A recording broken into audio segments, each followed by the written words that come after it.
시청자 여러분 안녕하십니까. 마켓나우 일부의 김호수. 고은별입니다. 자, 9월 금리 인하에 약간의 변수가 생겼습니다. 지금 시장에서는 거의 9월에 연준이 금리 인하할 것이다 100% 정도 확신을 하고 있었는데 조금 전이었습니다. 트럼프 전 대통령이 블룸버그 비즈니스 위크와 인터뷰를 했는데 여기에서 오늘 여러 가지 이야기를 쏟아냈습니다. 일단은 대선 전에 금리 인하를 하면 안 된다라는 코멘트가 있었기 때문에 이것이 시장이 어떻게 반응을 할지 좀 살펴봐야 되겠습니다. 일단은 미국 시장이 끝나고 나서 이 인터뷰가 공개됐기 때문에 미국 시장에서의 반응은 확인할 수가 없고 우리 시장이나 아시아 시장이 어떻게 반응할지 살펴봐야 되겠고요.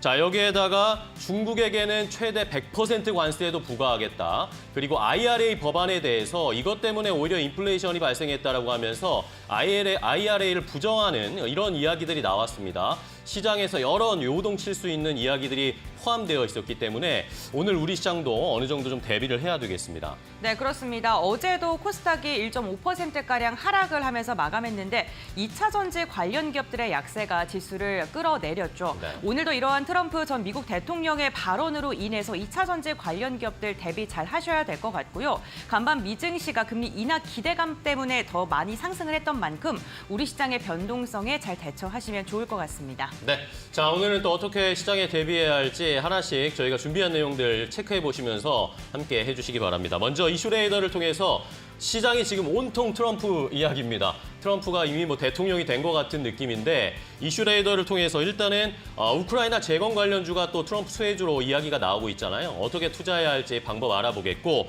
방산주가 여전히 잘 가고 트럼프의 이 모멘텀까지 받았습니다. 과연 어떤 종목들을 선별해서 투자해야 할지 알아보겠습니다. 네, 이와 함께 반도체 그리고 스마트폰 관련 모멘텀 조금 더 집중적으로 확인해 보겠습니다. 네, 마지막으로 이코노미톡에서는 대기업들의 지배구조 개편 이야기 우리 시장에서 많이 나오고 있죠. 오늘은 그중에서 두산그룹주들의 이야기를 함께 확인해 보도록 하겠습니다. 네, 그럼 수요일장도 힘차게 출발하는 마켓나우 1부 지금 시작하겠습니다.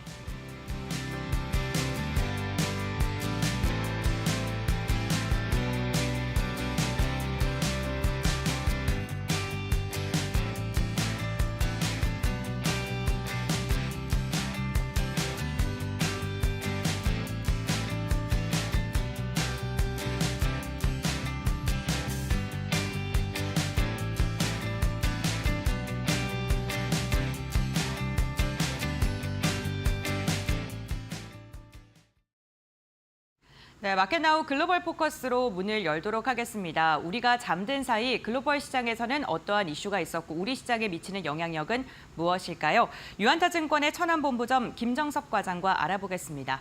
안녕하십니까? 네, 안녕하십니까? 네, 간밤 미증시에서 참 많은 이슈가 있었습니다. 좀 어떠한 투자 포인트를 집중적으로 보셨습니까? 네, 간밤 뉴욕 증시는 미국의 기준금리 인하를 기정사실화하며 3대수가 일제히 상승하며 4일 연속 동반 강세를 보였습니다.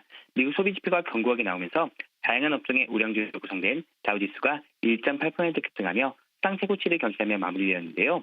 중소형주 위주로 구성된 러셀 2000 지수도 3% 이상 급등하며 상승세를 이어갔습니다. 그동안 시장을 이끌던 엔비디아, 알파벳이 1% 이상 하락했음에도 불구하고 소형주부터 산업재 관련주, 그간 상승장에서 소외했던 분야들이 올라주는 흐름이었는데요. 금리 인하 전망 확산 이후 기존 대형 기술주에서 소형주, 산업주 등으로 투자자들의 관심이 확산하는 이른바 전환거래 추세에 따른 움직임이 이어졌습니다. 트럼프 효과가 경제 전반적인 부분에 영향을 미치면서 상승 확률이 미 증시에서 관련주의 주가를 올릴 수 있다고 반면에 국채 가격은 하락하며 아직은 전체적인 파장은 예측하기 어렵다고 보고 있습니다. 증시에서 당선 수혜를 입는 종목에 투자하는 트럼프 트레이드가 용어가 나타날 만큼 이슈화되고 있는데요. 하지만 트럼프의 관세 및 감세 정책이 장기적으로 재정 적자 확대, 인플레이션 심화를 통해 금리를 높일 수 있다는 전망도 있는 만큼 향후 선거 판도의 결과에 따라 변화될 수 있는 부분이 많기 때문에 이러한 부분 계속해서 관심을 가지고 지켜보시면 좋을 것 같습니다. 네, 간밤 뉴욕 증시 같은 경우에는 경기 연착륙에 대한 기대감 속에 다우지수가 또 다시 사상 최고치를 기록했습니다.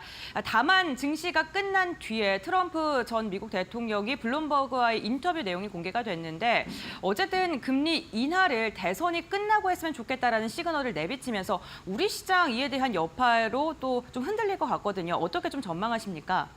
네, 금일 국내시의 경우 이러한 이슈 속에 일단은 상승 시장 예상하고 있는데요. 아무래도 최근에 제한된 포인트의 움직임이 일어나면서 높아진 트럼프 당선 가능성을 반영해 수혜주를 중심으로 업종별 수단매 장세가 좀 펼쳐질 것 같습니다. 지수는 뚜렷한 반응성을 보이지 않고 정체되지만 업종별로는 희비가 극명하게 갈렸는데요. 구축주로 대표되는 경기 민감주들은 대체로 강세를 보인 반면에 2차전지와 신재생에너지는 무너지는 흐름을 보였습니다. 시가총액 상위 종목 중에서 반도체 밸류업 관련된 종목의 강세가 두드러진 반면에 친환경 업종들의 가격은 크게 하락하며 시장이 상반된 영향을 미치는 모습이었습니다. 아무래도 지금 최근에 방금 이슈도 그렇고 굉장히 큰 혼란이 가중되는 시장인데요. 그리고 급등주들이 움직이고 있습니다. 그렇기 때문에 이러한 부분들에 있어서 현재 현금 확보를 통한 주도주 매입에 주력할 필요가 있는데요. 그렇기 때문에 많이 어려운 시기지만 이러한 부분 염두해서 시장 대응하시는 전략이 도움이 될 것으로 바라보고 있습니다. 네, 알겠습니다, 과장님. 오늘 말씀 여기까지 듣겠습니다. 고맙습니다. 네, 감사합니다. 네, 이번 주는 역시나 트럼프 관련 종목들에 대한 이야기가 꾸준하게 나오고 있습니다. 이제라도 트럼프 관련 기업들 눈여겨봐야 되나 궁금증 갖고 계시는 분들 많이 있으실 것 같은데요. 오늘 저희가 마켓나우 시간을 통해서 트럼프 수혜 관련 기업들 모멘텀과 종목들을 또 엄선해서 소개해드릴 예정이니까요. 끝까지 함께해 주시면 좋을 것 같습니다. 지금까지 글로벌 포커스였습니다.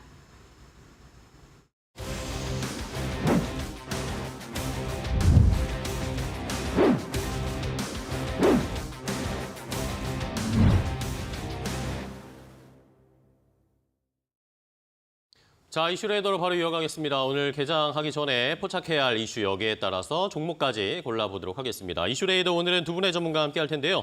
이데일리 온의 곽유정 파트너 그리고 SK증권 서용원 차장과 함께 하겠습니다. 안녕하세요. 반갑습니다. 안녕하세요. 안녕하세요. 안녕하세요.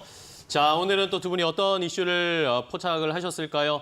시장이 사실 요즘 트럼프 이야기밖에 나오진 않는 상황인데 자, 어느 정도 예상은 됩니다. 그러면 일단 첫 번째 곽유정 파트너가 포착한 이슈부터 바로 확인을 해보겠습니다. 도널드 트럼프 전 미국 대통령이 현지 시간 13일 유세 중에 총격을 받은 후 재집권 가능성이 높아지고 있습니다. 이로 인해 트럼프 재선 시 정책 수혜가 예상되는 업종에 베팅하는 트럼프 트레이드 현상이 뚜렷해지고 있는데요. 국내 증시에서는 우크라이나 재건, 방산, 원전, 가상화폐 등을 중심으로 강세를 보이고 있습니다. 관련 수혜주 지금부터 알아보시죠. 자, 역시 트럼프 전 대통령의 이야기, 이것이 시장을 최근에 뒤흔들고 있고 시장을 바꿔놓고 있는 상황입니다. 자, 이런 상황에서 미국에서는 이제 트럼프 2.0 시대가 온다, 이런 코멘트들이 나오면서 어떻게 대비해야 할지 여러 가지 계산기를 두드리는 이야기들이 나오고 있는데 자, 우리 시장에서도 대비를 해봐야 되겠죠. 곽유정 파트너 첫 번째 포착한 이슈를 좀 확인해 보겠습니다. 트럼프 전 대통령의 수혜주라고 할 수 있는 업종들이 여러 가지가 있는데 네. 이 중에서 또 이제 그 전에는 없었던 추가됐던 이 지정학적 리스크 때문에 추가된 게 결국에 우크라이나 재건 관련 주들이에요. 맞습니다. 근데 오늘은요, 트럼프 대통령의 이 속보로 인해서 대선 전에 금리 인하 자제해야 네. 한다 해서 오늘은 좀 테마 종목들이 움직일 것 같습니다. 그런가요? 이전에 금리 인상 수혜주로 엮였었던 종목 중에서 대표적으로 제주은행이나 이런 종목들 시장에서 네. 한번 급등세 나오기도 했었는데 관련 종목들이 오늘 시장에서는 일단 단기적으로 한시적으로 이제 움직임을 보이지 않을까 싶고요. 일단은 이번 주 내내 지금 또 트럼프 대통령 관련해서 트럼프 트레이드 광풍, 진짜 그러니까요. 광풍인 네. 것 같습니다. 주식시장이 계속해서 영향력이 엄청납니다. 네, 그 트럼프라는 키워드 자체만으로 움직임이 나오는 것 같은데 일단은 이 금리 인하 관련된 부분 조금만 더 코멘트 도와드리자면 일단 네. 연준 쪽에서는 이미 이전에 대선 관련해서 영향받지 않고 그대로 진행할 거다라는 이야기를 일단은 못 박아뒀기 때문에 물론 이제 속보로는 당장 이거 금리 인하 또 뒤로 미뤄지는 거 아니야라는 우려감은 있을 수 있겠으나 우리가 연준의 그 금리 정책이 대선에 좌지우지하면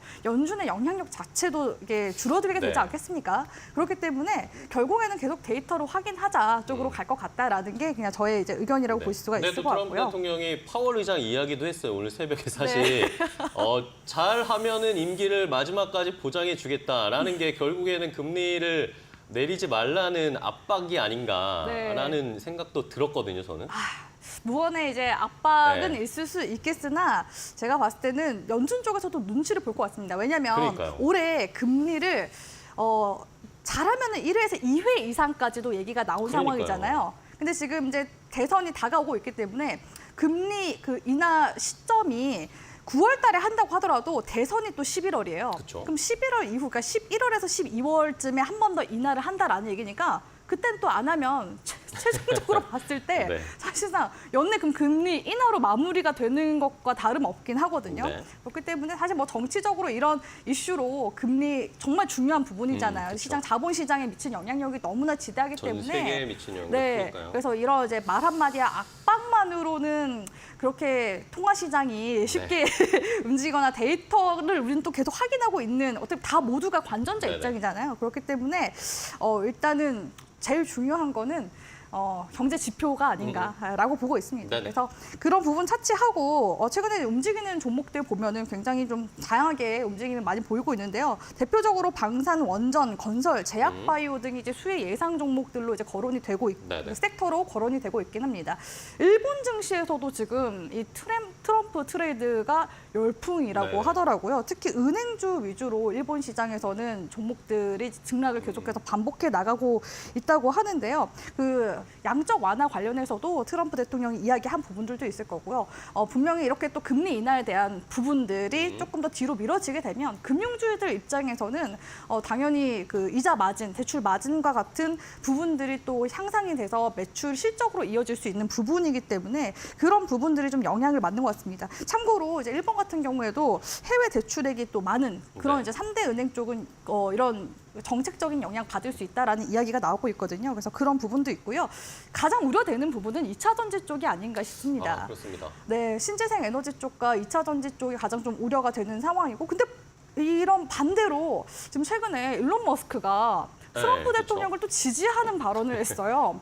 그래서 오히려 그 총격 사건 있고 나서 테슬라의 주가는 네, 반등이 잘 가죠. 나왔습니다. 테슬라는 잘 가는데 네, 우리나라 5% 2차 정도. 전지는 안 갑니다. 네, 그래서 이거는 사실 이제 업황에 대한 부분들도 네. 우리가 좀 따져봐야 되는 부분이기 때문에 단순하게 뭐 전기차 보조금을 폐지한다라고 일단 보기보다는 일단은 공약인 거잖아요. 공약이고 트럼프 대통령도 일단은 좀 세게 공약을 걸긴 하겠지만 그래도 그 대선하는 지역들도 당연히 눈치 볼 수밖에 없습니다. 그러니까 양쪽의 이런 이견들을 좀 어느 정도 이제 조율하는 게 결국에는 당선이 되고 나서 이후에 이제 역할들이라고 생각이 되기 때문에 일단은 좀 이거는 상황이 닥쳐봐야지 알 수 네. 있는 부분이지 않나라고 보고 있고요. 네. 지금 우크라이나 재건 관련해서도 정거래 시장에서 움직이는 모습 나와줬었는데 관련해서는 또 우리나라 윤 대통령 역시도 계속해서 우크라이나와 협력 관계를 유지하겠다라고 얘기가 나오고 있기 때문에 관련 이슈는 또 당분간 지속될 것으로 보입니다. 그렇기 때문에 네. 지금 시점에서 들어오는 이 트럼프 트레이드 관련된 관련주 테마로도 이제 볼 수 있겠지만 그럼에도 불구하고 조금 더 지속적으로 가능할 수 있는 그런 이제 업종 섹터를 잘 우리 시청자분들이 선별하시는 게 관건일 것 같다라고 말씀드릴 수가 있을 것 같습니다. 네, 알겠습니다. 자, 그렇다면은 이 트럼프 트레이드 우리 시장에서도 반응들이 계속 오고 있는 상황인데 그러면 관련된 종목들의 주가 흐름 좀 체크하고 종목 하나 골라보겠습니다. 고은별 앵커와 함께 확인해 보시죠. 네, 우크라이나 재건 관련 기업들 트럼프 수혜주로 엮이면서 어제 강한 상승이 나왔습니다. 시장은 트럼프 전 미국 대통령이 우크라이나 전쟁의 종식을 원한다라고 해석을 하고 있는데요. 선거 유세 당시에 내가 대통령으로 재선이 하게 된다면 1월 전에 전쟁을 끝낼 것이다라고 발언을 했기 때문입니다. 어떠한 방법이든 전쟁을 끝내겠다라는 그러한 뉘앙스를 펼치면서 이로 인해 우크라이나 관련 기업들의 매기세가 집중되고 있는 상황입니다. 우크라이나 재건 관련 기업들 전에 두 자릿대 강세를 보인 기업들 정말 많았습니다. SY 실텍 같은 경우에는 SY의 자회사인데요. 역시나 데크 관련된 그러한 사업을 영위하고 있고요. 전일에는 장중에는 상한가를 터치하기도 했고 27%가량의 강세를 보이면서 마감을 했습니다. 안테나 관련된 사업을 영위하고 있는 휴림 네트워크스 같은 경우에도 두 자릿대 오름세를 보이면서 28,000원 선 돌파하는 데 성공했고요. 대장주로 꼽히고 있는 삼부토건 연일 상승 추세를 이어가고 있는 상황입니다. 전일에도 15%가량의 급등세를 보였는데요. 재건 관련 기업으로 엮이고 있고요. 지금 우크라이나와 같이 스마트 시티에 대한 협력을 진행하고 있습니다. 이에 대한 모멘텀이 좀 부각을 받고 있는 것으로 보입니다. 폴라리스 AI 같은 경우에는 트럼프 관련된 모멘텀이 하나가 더 엮여 있습니다. AI 인프라 구축과 관련된 모멘텀뿐만 아니라 트럼프가 인공지능 산업을 육성하겠다라는 그러한 발언을 하면서 이에 대한 기대감으로 16%가량의 강한 상승이 나온 나온 것으로 보입니다. HD 현대건설기계 같은 경우에는 전일 지주회사가 SX 중공업에 대한 조건부 인수 승인을 받았다라는 소식이 전해지면서 그룹주 전반적으로 날아올랐고요. 전일 11%가량의 급등세를 유지하면서 마감을 했습니다. 우크라이나 재건 관련 기업들 전일 강세를 보인 종목 너무나도 많았습니다. 그렇다면 이러한 종목군들 중에 어떠한 종목을 우리는 픽해야 될까요? 지금부터 알아보시죠. 자, 이렇게 우크라이나 재건 관련 종목들의 최근의 흐름을 좀 체크를 해봤는데 이슈는 계속 나오고 있습니다. 트럼프 전 대통령이 당선이 되면 우크라이나, 러시아 종전 협상을 바로 진행할 것이다. 그런 전망들도 나오고 있고 네. 러닝메이트로 지명이 된 이 벤스 상원의 부통령 후보죠. 벤스 상원 의원도 지금 러시아, 우크라이나 쪽에 관심을 쓸 때가 아니다. 지금 적이 중국이기 때문에 중국에 지금 화력을 집중해야 되니까 빨리 종전 협상 해버리고 중국 쪽에 포커스 맞출 거다. 이런 이야기들도 나오더라고요. 네. 그래서 일단은 우크라이나 재건 관련 종목들이 과거 이제 시장 흐름에 있어서는 네. 테마성으로 움직임이 나왔었던 것들도 뭔가 있어서 진척이 안 됐으니까. 그죠? 네, 맞습니다. 근데 아직까지 최근에 11일에 윤 대통령이 이야기한 부분들을 보면요. 네네. 우크라이나에 제공 중인 포괄적 지원 패키지를 계속해서 더 확대를 하겠다라고 이야기를 한 부분이 있기 때문에 정부 기조는 아직까지 크게 바뀌거나 한 부분은 네, 우리 없다라고 정부 기조는요? 네, 볼 수 있을 것 같습니다. 그래서 사실 저도 우크라이나 재건 관련주 종목들 중에서 중소형단 종목들이 너무 많기 때문에 그쵸. 고민을 좀 했습니다. 어떤 거 봐야 될까요? 그래서 오늘은 좀 대형주, 우크라이나 재건 관련 이슈도 같이 좀 들어와주고 있지만 그건 더민 느낌으로 현재 건설 쪽이 또 다시 되살아나고 있는 그쵸. 분위기고 또 인프라 건설에 대한 수주가 계속 들어오고 있는 시점이잖아요. 그래서 HD 현대 인프라코어라는 종목, 건설기계 쪽 종목을 가지고 왔습니다.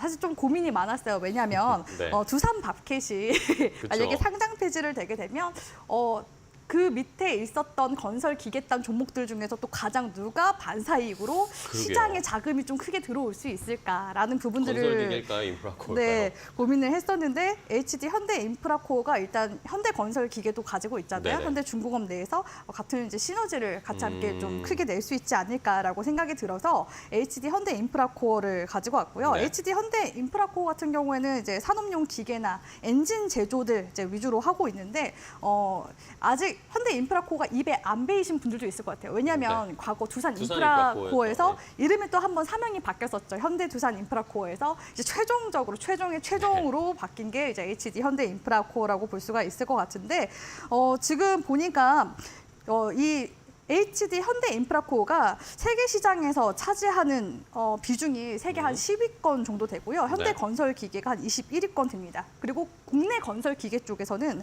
단연 이제 1, 2위를 또 다투는 기업들이라고 볼 수가 있을 것 같고요. 기존에는 이제 두산 인프라코어가 가져갔었던 그런 이제 해외 거래처들을 또 같이 가지고 왔을 거 아니에요. 기존에는 중국 시장이 이제 주요 무대였습니다. 그런데 이제 사명 변경하면서 중동과 아프리카 쪽으로도 계속해서 수출 행보 이어나가고 있는 중이라고 볼 수가 있을 것 같고요. 또한 이제 현대 건설 기계랑도 시너지가 예상된다 말씀드렸는데 현대 건설 기계 같은 경우에는 이미 인도 시장에 진출이 되어 있었던 상황입니다. 그렇기 때문에 두 기업 모두가 이제 시장 점유율을 같이 함께 이끌어낼 수 있다라는 그런 이제 부분들이 긍정적인 부분이라고 볼 수가 있을 것 같고요. 또 이 현대 인프라코어 하면 저는 수소 쪽도 같이 함께 보고 있거든요. 네. 왜냐하면 이제 상용차 같은 경우에는 보통 이제 수소차를 쓰는 경우들이 많습니다. 승용차 같은 경우에는 전기차 많이 쓰겠지만요. 그래서 수소 연료 정지를 사용하는 수소 굴착기나 수소 엔진도 선제적으로 지금 만들고 있는 중이기 때문에 수소 경제에 있어서는 충분히 그런 이제 친환경적인 부분에 있어서 가치를 좀 우리가 보셔야 될 것 같다라고 말씀을 드릴 수가 있을 것 같고요. 네. 또한 HD 현대 인프라코어가 두산 쪽이었었기 때문에 두산 바켓 쪽과 또 최근에 MOU도 같이 함께 체결을 했습니다. 네. 그래서 한솥밥을 먹은 두산 바켓과 같이 함께 손을 잡아서 어떻게 하느냐라고 했을 때 북미 시장을 같이 함께 또 진출을 하겠다는 거죠. 그렇게 해서 건설 장비를 또 상호 공급하면서 그렇게 이제 MOU를 체결을 했었는데 네. 자사 장비 외에 두산 바켓의 소형 장비 같은 경우에도 같이 함께 추가로 판매를 네. 하게 돼서 어떻게 보면은 장비들을 공유해서 같이 판매를 하겠다라는 거거든요. 그런 부분들이 있었을 때 지금 시장에 들어오고 있는 이슈들 상당히 괜찮은 이슈들이 많다라고 보고 있어서 네. HD 현대인프라코어 가져갔고요. 현재 주가상 횡보 구간에 있기 때문에 어제부터 이제 거래량이 들어와주기 시작했습니다. 그렇기 때문에 우리 시청자분들이 관심 종목으로 지금부터 보셔도 좋을 것 같아서 HD 현대인프라코어를 꼽아보도록 하겠습니다. 좋습니다. HD 현대인프라코어를 주셨어요. 작년에 워낙 뭐 실적주로 시세 많이 받았다가 조정받고 지금 충분히 기간 조정, 시간 조정, 가격 조정 다 받았다라는 의견을 주셨고요. 자, 그렇다면은 이 우크라이나 재건 관련해서 서영원 차장님은 어떤 종목 고르셨어요? 뭐 아까 말씀하셨듯이 정말 대부분 대형주 쪽의 흐름이다 보니까 네. 조금 반대 성경을 띠고 있는 종목들을 좀 선정을 하려고 노력을 했는데요. 예. 현대에버다임이라는 현대에버다임. 종목입니다. 현대에버다임 같은 경우에도 뭐 이름이 현대가 들어가긴 하지만 이제 현대 백화점 그룹 쪽에 대한 그렇죠. 재주를 갖고 있는 기업이라고 볼 수 있겠고요. 이제 우크라이나 재건 관련해서는 이제 직접적인 뭐 이슈도 좀 있는 상황입니다. 지금 현재 타워 크레인 건설 기계 쪽을 좀 하고 있는 상황인데 최근 드릴 크레인을 이제 우크라이나 공장에서 본격적으로 양산을 시작을 했습니다.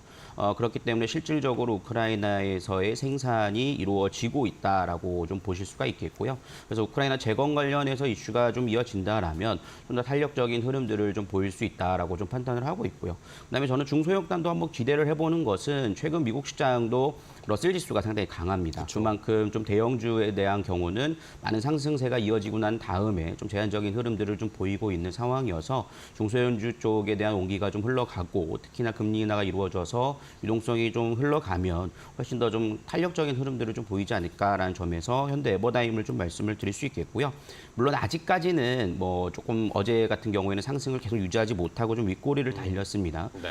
그렇지만 오히려 좀 싸게 살 수 있는 기회라고도 좀 판단을 하고 있는 상황인 만큼 현대 에버다임에 대해서도 우크라이나 재건 관련해서라든가 특히나 또 트럼프가 이제 본격적으로 협상에 이제 자극을 할 거거든요. 네네. 뭐 아무래도 그런 흐름들이 이어진다라면 우리가 꾸준히 관심을 계속 가져야 되지 않을까라고 생각을 하고 있습니다. 네, 좋습니다. 자, 현대 에버다임 최근에 중소형주 쪽으로 미국 시장이 돌아나가는 순환매가 도는 모습을 좀 확인을 해봤을 때 우리 시장도 중소형주 한번 보자. 현대 에버다임까지 함께 확인을 해봤습니다. 우크라이나 재건 관련 트럼프 수혜주로 분류되고 있는 첫 번째 이슈를 확인을 해봤고요. 자, 이번에는 두 번째 이슈 가겠습니다. 이번에 서영원 차장이 포착한 이슈입니다. 어떤 내용인지 바로 공개하겠습니다. 월요일부터 우리 시장은 트럼프 트레이드가 잠식하고 있습니다. 우크라이나 재건만큼 주목받는 건 바로 방산인데요. 자국 우선주의를 내세우는 트럼프 전 미국 대통령은 재임 기간 동안 미국의 방산 협력 강화 정책을 추진했고 유럽 지역 나토 동맹국의 안보 무임승차론을 주장하면서 방위비 증액을 압박해 왔습니다. 이런 가운데 윤석열 대통령이 나토와 우리나라의 항공분야 협력이 가속화될 것이라는 언급을 하면서 앞으로의 협력 기대감은 더 커지고 있습니다. 방산주들의 모멘텀 지금부터 알아보시죠. 자, 두 번째 이슈는 역시 트럼프 전 대통령의 수혜를 잔뜩 받고 있는 방산주입니다. 그전에도 방산주들의 흐름은 좋았는데 여기에다가 한 스푼이 더해져 버렸어요. 트럼프 전 대통령이 당선 가능성 높아진다. 우리가 과거에 떠올려 봤을 때 트럼프 전 대통령이 있어서 방산주들이 또 반응이 좋았으니까요. 자, 얼마나 더 갈 수 있을까요? 사실 우리가 이런 트럼프 트레이드든 방산주든 트럼프가 당선이 돼야 되는 거거든요. 근데 안 되면 이거 완전 반대급부로 움직일 가능성이 높은데 어쨌든 당선 가능성이 높은 자리에서 우리가 분명히 좀 방산주에 대한 수혜는 우리가 분명히 체크를 해야 된다라고 말씀을 드릴 수 있겠고요. 지금 현재 트럼프 같은 경우에는 공화당 의원이긴 하지만 후보긴 하지만 재정 정책을 확대할 가능성이 높은 상황이기도 하죠. 네. 그런 점에서는 특히나 그런 상황 속에서 또 여타 국가들에게는 무임승차론에 대해서 계속해서 강조를 하고 있단 말이죠. 그러니까요. 오늘 대만 방위비 이야기도 하더라고요. 맞습니다. 이게 네. 우리나라만의 문제는 아닙니다. 네네. 그렇기 때문에 뭐 일본, 지금 한국, 대만 모든 지금 분쟁 국가 지역에는 모두가 트럼프 당선에 촉각을 곤두세우고 있는 상황이라고 네네. 볼 수 있겠고요. 근데 우리가 결국에는 이제 돈의 논리로 따진다라면 기업들에게는 수혜가 될 수 있다라는 것이죠. 왜냐하면은 무기 체계를 생산하고 있는 기업들에서는 그동안에 이제 국한된 흐름이었다라면 네네. 또 좀 더 확장성을 좀 가져갈 수 있다라는 점들을 볼 수 있겠고요. 여기에 더해서 이제 우리나라 현재 정부와의 정책과도 좀 맞물리는 점을 감안해 봤을 때는 방산주에 대한 추가 상승 기대감들은 분명히 높다라고 좀 볼 수가 있겠습니다. 특히나 지금 구간에서는 또 트럼프가 당선이 되면은 이제 고립주의죠. 그래서 아메리칸 드림만 주장하게 되고 여기에 대한 갈등도 계속해서 좀 분쟁이 좀 이루어질 수 있는 부분이기 때문에 굉장히 좀 극단적인 성향을 많이 띠고 있다 보니까 이런 점에서는 방위 산업에 대한 전망은 계속해서 좀 성장할 가능성이 높다라고 좀 보고 있는 상황입니다. 네, 알겠습니다. 자, 일단은 뭐 우리가 과거에 떠올려 봤을 때 과거에도 트럼프 전 대통령이 당선이 되고 나서 계속 안보 무임승차로 우리나라 굉장히 압박하는 모습이었는데 그러면서 오히려 방산주들이 좀 탄력을 받는 모습이었으니까 이번에도 한 번 더 그런 것들이 재현되지 않을까. 여기에다가 지금은 또 우리나라 방산주들이 해외 수출이 너무 잘 되고 있으니까 뭐 이런 것까지 실적 모멘텀까지 함께 받아가면 자 충분히 더 올라갈 수 있을지 기대가 되는 상황입니다. 자 그렇다면 관련해서 방산주들 최근 흐름 좋은데 고은별 앵커와 함께 더 자세하게 확인해 보실까요? 네, 방산 관련 기업들의 최근 흐름 살펴보도록 하겠습니다. 최근 방산주들의 흐름 좋습니다. 실적에 대한 모멘텀 속에 미국 대선에 대한 이야기까지 퍼지면서 이로 인해 더블 모멘텀을 안고 날아오르고 있는데요. 도널드 트럼프 전 미국 대통령이 또 블룸버그 통신과의 인터뷰를 통해서 했던 발언 중에 대만이 미국 반도체 기업을 다 빼갔다. 반도체를 대만이 지금 독식을 하고 있으니까 방위비를 늘려서 방위비로 부담을 해야 된다라는 언급을 하기도 했습니다. 그로 인해 오늘 방산 관련 기업들도 흐름 어떻게 보여줄지 기대를 해보겠습니다. 대표적으로 여러 가지 종목들이 있는데 그 가운데 한화시스템은 전일 4%가량 상승 마감하는 데 성공했습니다. 한화시스템 같은 경우에는 K2 그리고 천공과 같은 다양한 방산 관련된 기업을 갖고 있고요. 외국과 파이프라인이 탄탄하다는 게 장점입니다. 특히나 영업이익이 2분기에 90%가량 증가할 것이다라는 증권가의 분석이 나오고 있고요. LRG 렉스원도 2%가량의 오름세가 나오고 있는데 5일 차트를 보게 되면 추세적으로 꾸준한 상승력을 이어가고 있습니다. 유도로켓 비공이 미국에서 실사격에 성공했다라는 소식이 전해지면서 월요일장 급등하는 모습이 나타났었고요. 어제도 시세를 이어가는 모습이었습니다. 하나 에어로스페이스 같은 경우에 1%가량의 상승을 보이면서 마감을 했는데요. 폴란드, 루마니아와 같은 다양한 국가들과 함께 계약을 체결하고 있는 소식이 전해졌고요. 어제 키움증권에서 목표 주가를 무려 70% 상향 조정하는 리포트를 내놓기도 했습니다. 이와 함께 현대로템도 1%가량의 오름세가 나타났습니다. 현대로템도 철도와 방산 모멘텀을 안고 수주 잔고가 19조를 넘어섰다라는 이야기가 지금 나오고 있는데요. 지금 LRG 넥선과 현대로템 같은 경우에는 8월에 진행되는 MSCI 지수 정기 변경 편입 예상 종목으로도 거론되고 있는 만큼 앞으로의 수급 개선도 더 기대해 볼 만한데요. 그렇다면 이러한 종목군들 중에 우리는 어떠한 종목을 눈여겨봐야 될까요? 지금부터 알아보시죠. 자, 방산주들의 최근 흐름 뭐 좋죠. 트럼프 전 대통령 당선 가능성이 높아지면서 우리 시장에서도 상승세가 나오고 있습니다. 트럼프 전 대통령이 블룸버그 비즈니스 위크와 인터뷰를 통해서 대만이 방위비 내야 한다 이런 언급을 직접적으로 했고 여기에 플러스 알파 우리나라에 대한 이야기 직접적으로 나오진 않았지만 트럼프의 안보 참모가 될 수 있는 사람의 언급에 따르면 우리나라도 돈이 많은 나라다. 더 큰 기여를 해야 된다. 그러니까 방위비를 더 내야 한다라는 식의 안보 참모의 이야기도 외신들을 통해서 좀 보도가 되고 있는 상황입니다. 오늘 시장 어떻게 반응할지 봐야 되겠고. 자, 그러면 어떤 종목으로 저희 방산주 한번 공략해 볼까요? 저는 현대로템 보고 있습니다. 현대로템. 네, 현대로템 같은 경우에는 제가 뭐 굉장히 많이 설명을 해드렸던 종목이기도 한데 일단 철도와 방산 두 가지 섹터로서 우리가 같이 볼 수 있는 부분이기도 하다라고 말씀을 드릴 수 있겠고요. 과거에는 사실 철도 관련주로서 많이 움직였던 그렇죠. 종목이었기도 합니다. 그리고 뭐 실적보다는 좀 테마성이 좀 강했습니다만 최근 들어서 이제 방산 수주라든가 철도 수주도 본격적으로 좀 이어지다 보니까 실적이 상당히 좀 탄탄해지고 있다라는 점들을 보실 수가 있을 것 같아요. 불과 2020년만 하더라도 뭐 매출액 정도가 2조대였습니다만 이미 3조대에 접어들었고 내년부터는 이제 4조, 5조대를 좀 전망하고 있다라는 점을 감안해 보면 주가의 상승은 어떻게 보면은 뭐 지금 현재 흐름의 섹터에도 동반하는 것도 있지만 실적 성장 또한 함께 이어지고 있다는 점에서 여전히 주가는 뭐 저렴하지 않을까라고 생각을 하고 있고요. 최근에 현대로템의 수주 잔고가 이제 19조 원에 좀 넘어서고 있는 상황입니다. 그 이유들을 살펴보면 이제 폴란드 K2 전차에 대한 부분들이 이제 올해 56대를 수주를 했거든요. 사실 예상치보다 훨씬 더 웃도는 수주가 이어졌고, 근데 현재 실적은 이게 1분기에 7대 정도밖에 반영이 안 됐습니다. 앞으로 하반기에 실적 반영이 이루어지게 된다라면 실적 성장은 당연히 좀 증가할 것으로 예상이 되고 있는 만큼 좀 긍정적으로 좀 볼 수 있겠고 내년에는 K2전차 생산을 지금 96대 전망하고 있는 상황이거든요. 그래서 앞으로 성장성은 상당히 좀 부각될 수 있다라고 볼 수 있겠고요. 그리고 뭐 철도 분야 쪽은 물론 우리가 지금 현재 보고 있는 상황은 아니지만 뭐 GTX 노선이 증가함에 따라서 계속해서 좀 증가할 수 있는 부분들도 현대 로템에 있어서는 좀 긍정적인 산업이다라고 좀 보실 수가 있겠습니다. 그래서 그런 차원에서 볼 때 현재 주가가 물론 방산주가 최근에 많이 올랐습니다. 네네. 그렇기 때문에 좀 기간 조정을 좀 보일 가능성도 있다라고 전망은 하고 있습니다만 오히려 좀 매수 기회로서 좀 잡아볼 수 있는 부분들은 충분할 것으로 예상이 되니까 꾸준히 좀 관심 종목에 넣어 놓으시고 뭐 올해 하반기부터 뭐 내년 상반기까지 계속해서 좀 관심을 가져보신다라면 오히려 좀 트럼프 당선 이후에는 좀 더 강한 탄력을 좀 보이지 않을까라고 생각하고 있습니다. 네. 자, 현대로템 근데 뭐 다른 방산주에 비해서는 좀 뭐 덜 같다고 볼 수 있지 않나요? 맞습니다. 지금 현대로템 같은 경우에는 전차 쪽이고 네. 우리가 다른 방산 쪽은 대부분 뭐 미사일이라든가 아니면 좀 전투기 쪽이지 않습니까? 그러다 보니까 상대적으로 좀 덜 간 경향도 있는 것 같아요. 그렇기 때문에 저는 오히려 좀 저렴한 국면이라고 좀 생각을 하고 있고요. 아직까지는 좀 유동성이 많지 않다 보니까 방산주들이 사실 현대로템은 그저께 강하게 올라갔고 네네. 다른 방산주들은 어저께 강하게 올라갔거든요. 그러니까 저는 가격적 메리트는 여전히 좀 있다라고 보고 있고요. 지금 현재 이 연 고가가 45,500원짜리인데 저는 뭐 실적 대비 감안해 본다라면 이 정도는 뭐 충분히 넘어갈 거라고 보고 있고요.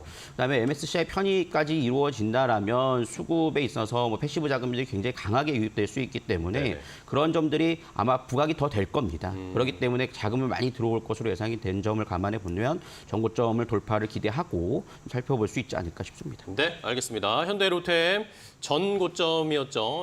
2018년이었습니다. 그때가 이 현대로템이 간 게 남북경협주 엮이면서 그때 굉장히 많이 갔었는데 그런 데자뷰가 다시 한번 떠올려지면서 철도, 뭐 또 트럼프 전 대통령이 만약에 당선이 되면 북한과의 관계도 또 뭐 긍정적으로 해석하면 뭐 모멘텀 받을 수 있지 않을까나 기대도 해보겠고요. 자, 그렇다면은 이 관련해서 방산주 강유정 파트너님은 어떤 종목 보세요? 저는 단연 방산 사업하는 분야 중에서 단일 사업을 하는 곳은 네. LRG 넥스원이 거의 유일하다고 LRG 보고 있어서 넥스원. 네. LRG 넥스원을 꼽아봤고요. 좋습니다. 이번 또 다가오는 8월 그 MSCI 정기 네, 그렇죠. 발표에서도 지금 후보군으로 거론이 되고 있는 종목이기 때문에 지금 시가총액이 한 5조 2천억대 정도 되고 있거든요. 전거래일에도 양봉 마감했습니다. 네. 그렇기 때문에 아직까지는 추세가 말일까지는 조금 더 유효하지 않을까라고 일단 보고 있고요. LRG 넥스원 하면은 저는 미사일이 생각이 납니다. 네. 원래 이제 LRG 넥스원 쪽에서 과거에 이제 나이키 미사일을 정비를 하다가 이쪽 분야를 좀 특화를 많이 시켰거든요. 그러니까 우리나라도 지금 보면은 북한 쪽에서 미사일 많이 쏘고 있잖아요. 네네. 그럼 그 미사일을 막아야 되는데 뭐로 막냐? 음. 바로 이제 이 LRG 넥스원에서 만든 천공2로 그쵸. 막으면 된다라고 볼 수가 있습니다. 천공 같은 경우에는 뭐 이전에 천공1도 있었지만 천공2가 이제 개량이 더 된 거잖아요.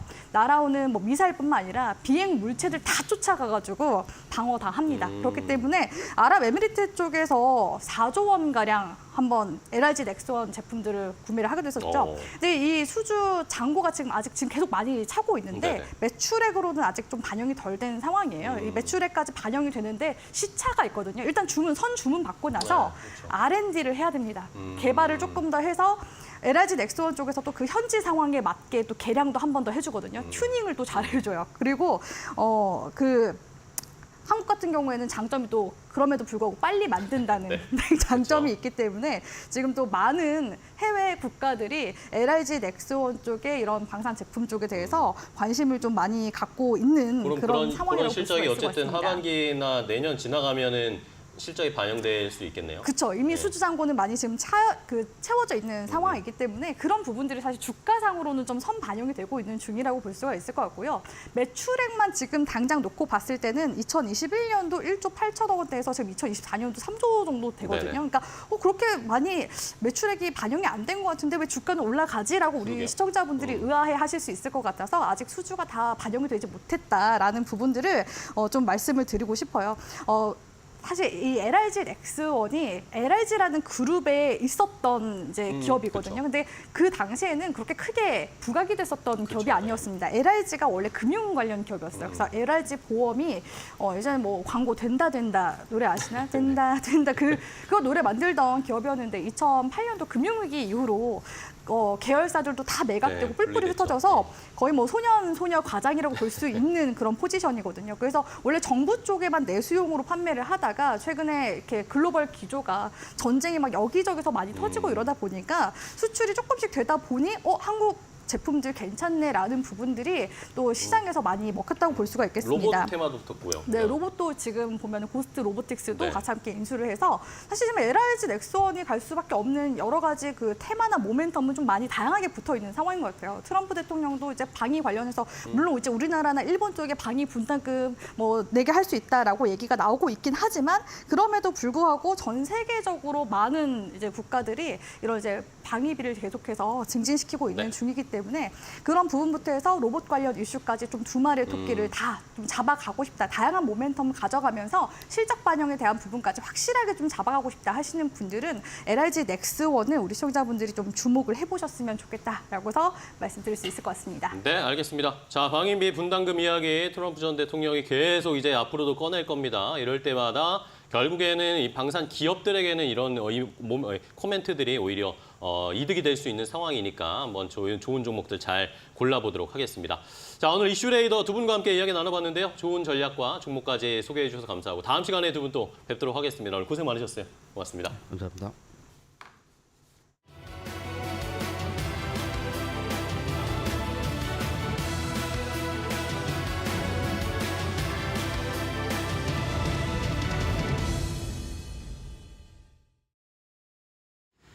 마켓 리포트 강민정입니다. 오늘은 목표 주가 상향 리포트 하나, 하향 리포트 하나 살펴보도록 하겠습니다.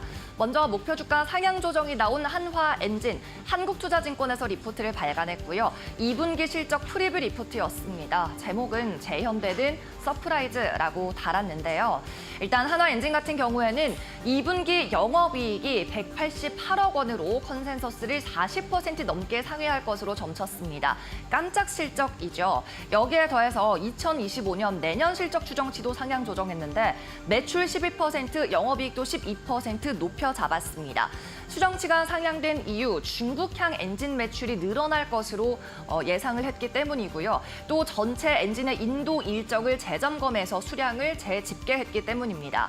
2025년에는 유지 보수 비용이 추가된다면 추정치가 추가적으로 상향될 여지도 있는데 이는 뒤에서 살펴보겠고요. 그래서 종합적으로 목표 주가는 2만 원으로 상향 조정, 투자 의견은 매수를 유지했습니다. 다음 장 함께 살펴보시죠.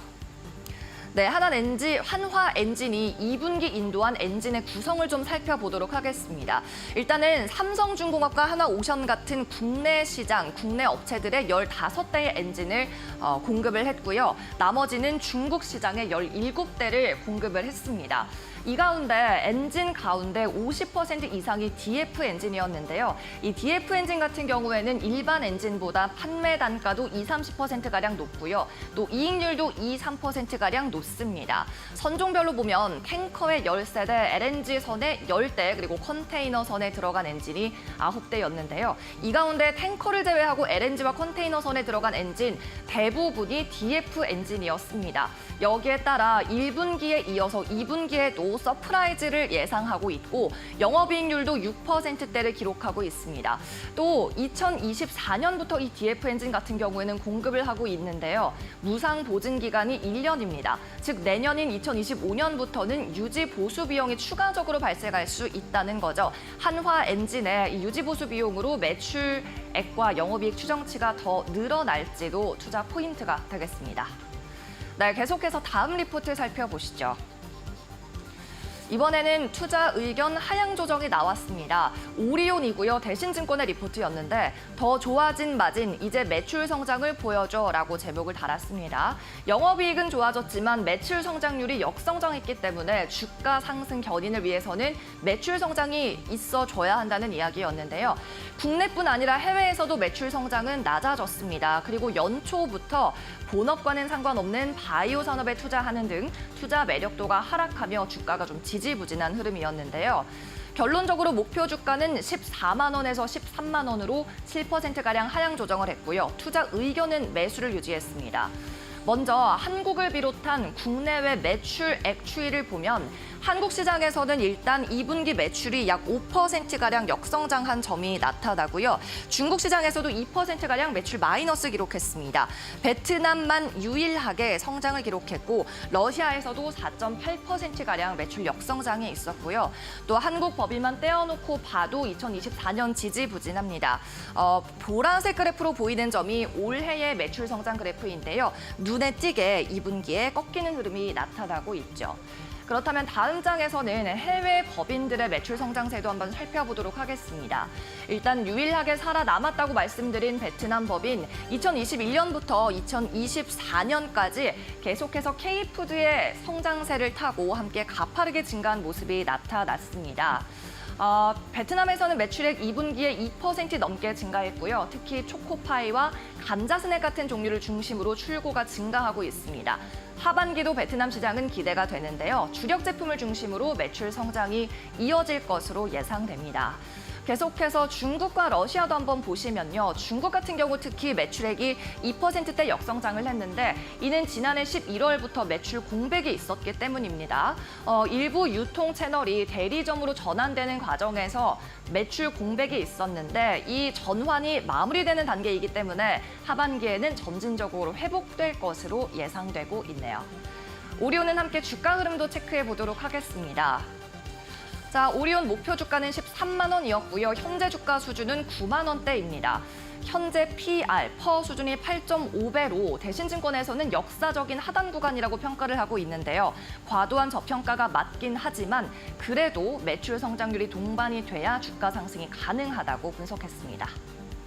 네, 지금까지 마켓 리포트 살펴봤습니다.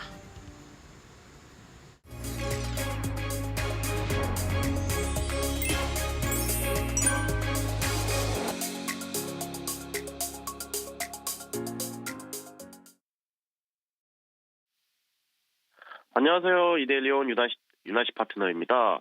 간밤 미국 증시부터 한번 살펴보겠습니다. 미국 증시는요, 금리 인하 기대감이 지속되며 국채 금리 하락 속에 3대 시장이 모두 상승 마감하였습니다. 중소형주 위주로 순환매와 쏠림이 이어지면서 다우와 러셀 지수는 큰 폭으로 상승, 나스닥은 강보합권 마감하였고요.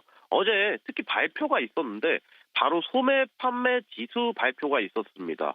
고금리 장기화로 소비 심리가 위축이 되면서요. 온라인 판매 증가가 이어지는 등 합리적인 소비가 확대되고 있다는 분석입니다. 어제 특히 우리 시장에서 코스피는 일단은 강보합권 마감을 했으나 코스닥이 과대 낙폭이 있었습니다. 이는 지속적으로 미국 시장과의 디커플링 형상이 나타나고 있었는데 금일은 일정 부분 미국 시장과의 커플링 장세가 연출되면서 코스닥 기준으로 반등세가 이어지는지 한번 관전 포인트일 것 같습니다. 장전 관심 뉴스로는 첫 번째로 트럼프 바이오 기대감이 커졌지만 비반 치료제 테마에 지속적으로 주목해야 된다는 뉴스가 있었습니다. 관련주로는 아이큐어 대원제약, D&D 파마텍, 신신제약 등이 있는데요. 어제 트럼프 관련주가 계속 강했었지만 그럼에도 불구하고 비만 치료제 관련주들도 지속적으로 강한 모습을 보여주고 있습니다. 위로 밀어 보았을 때 비만 치료제 관련주들도 단기 매매하시는 분들은 무조건 추가적으로 금일 봐야 할 테마입니다. 두 번째로 금값이요. 연준의 금리 인하 기대에 사상 최고치를 경신하였습니다. 관련주로는 엘컴텍과 IT센이 있는데 금값이 사상 최고치를 경신했다는 뉴스가 전해지면서 이 금 관련주들도 한번 봐야 될 가능성이 있는데 이 특히 두 종목은요. 회사 자체가 튼실한 종목들은 아닙니다.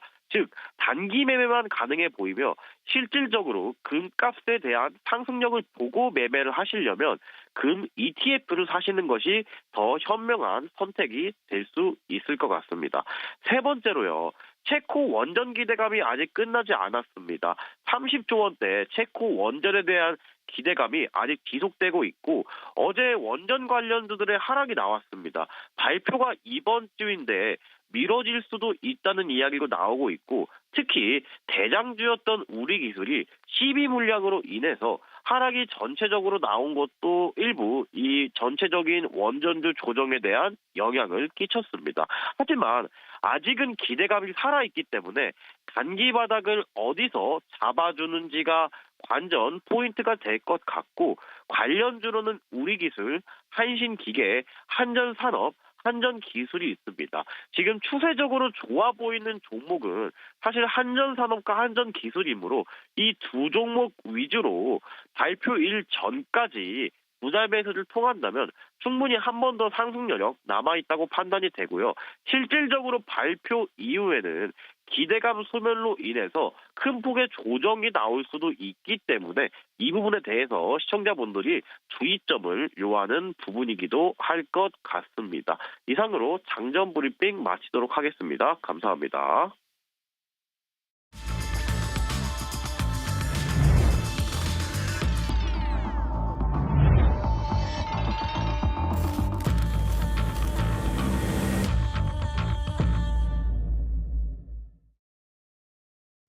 자, 마켓 스탠바입니다. 오늘 장 출발 이제 13분 정도 남았습니다. 현재 시간 8시 47분 30초를 향해서 달려가고 있는 상황인데요.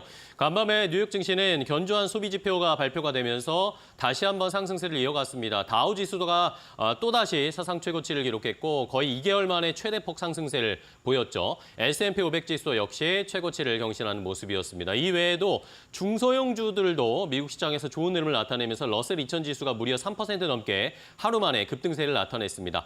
미국에서는 9월에 금리 인하 거의 기정사실화하고 있는 상황이었는데 미국 시장이 끝이 나고 나서 트럼프 전 대통령의 인터뷰 내용들이 공개가 됐는데 여기에서 9월에 금리 인하, 그러니까 미국 대선 전에 금리 인하하는 것을 좀 자제해야 한다라는 식의 언급이 나왔습니다. 이런 것들이 어떻게 시장에 영향을 줄지 미국 시장은 이 영향을 아직 받아가지 못했는데 우리 시장이나 아시아 시장은 어떻게 이것을 반응할지 여부를 오늘 잘 체크해보면서 장 출발 준비를 해봐야 하겠습니다.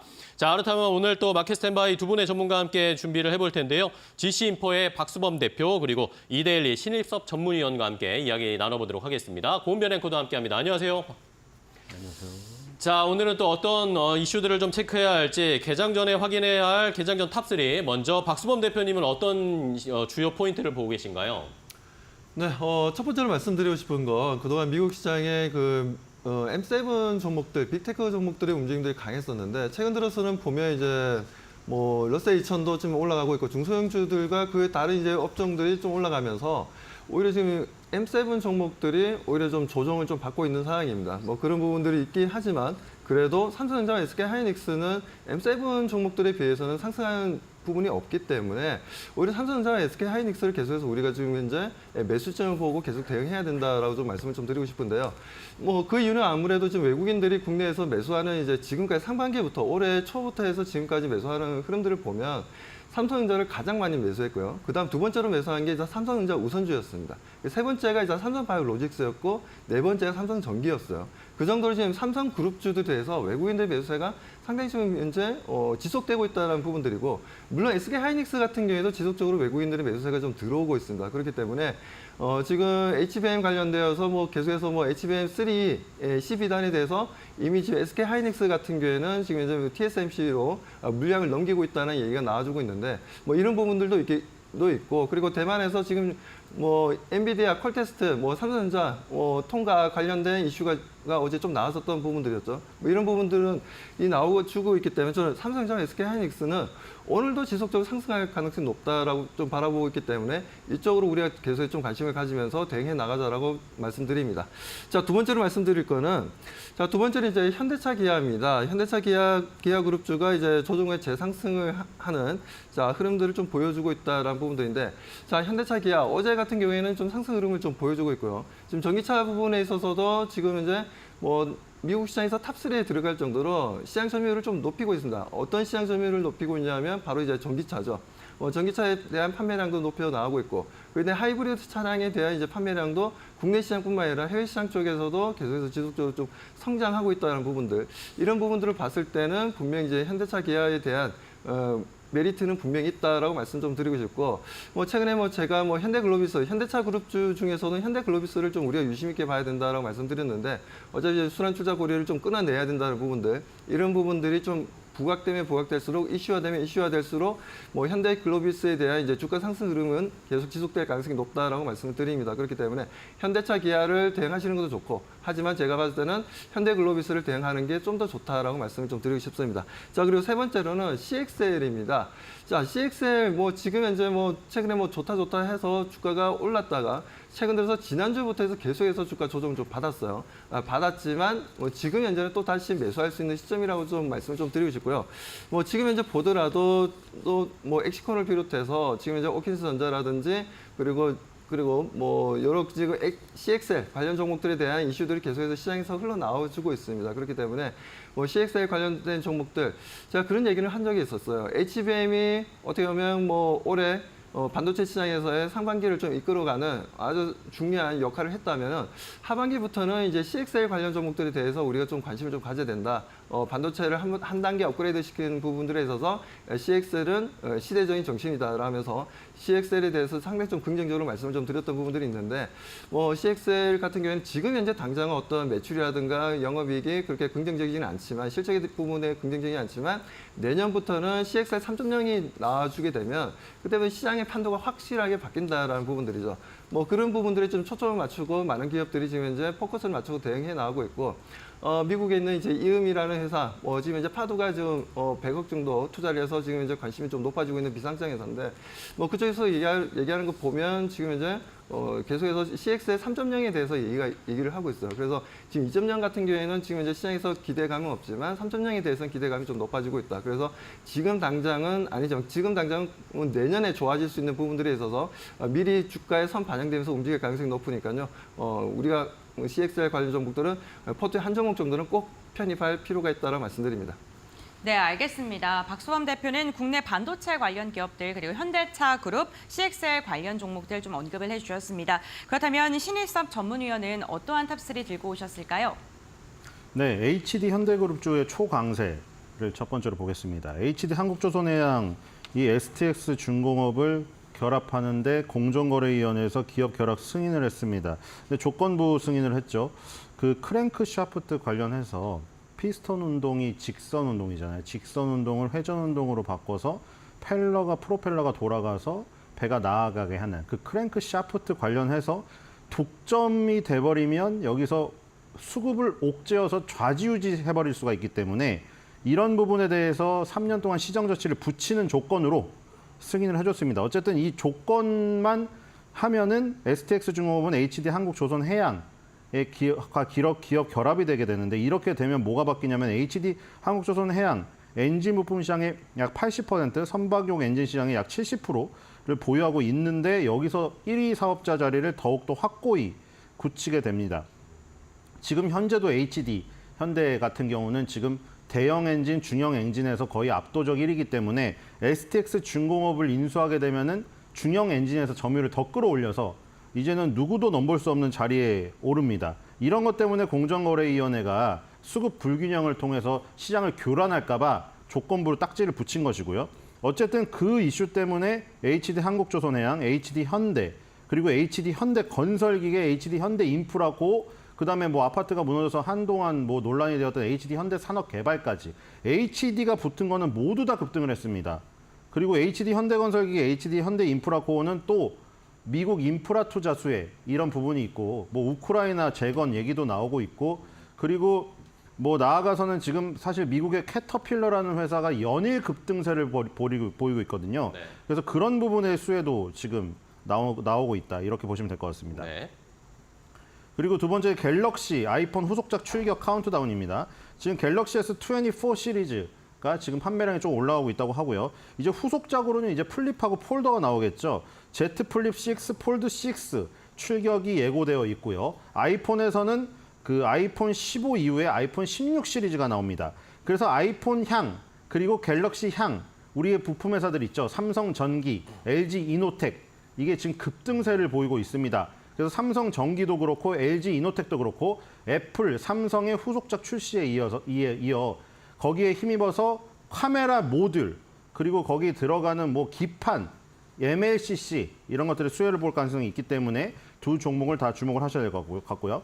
마지막은 비만 치료제 관련입니다. 이제는 패치형까지 얘기가 나오고 있습니다.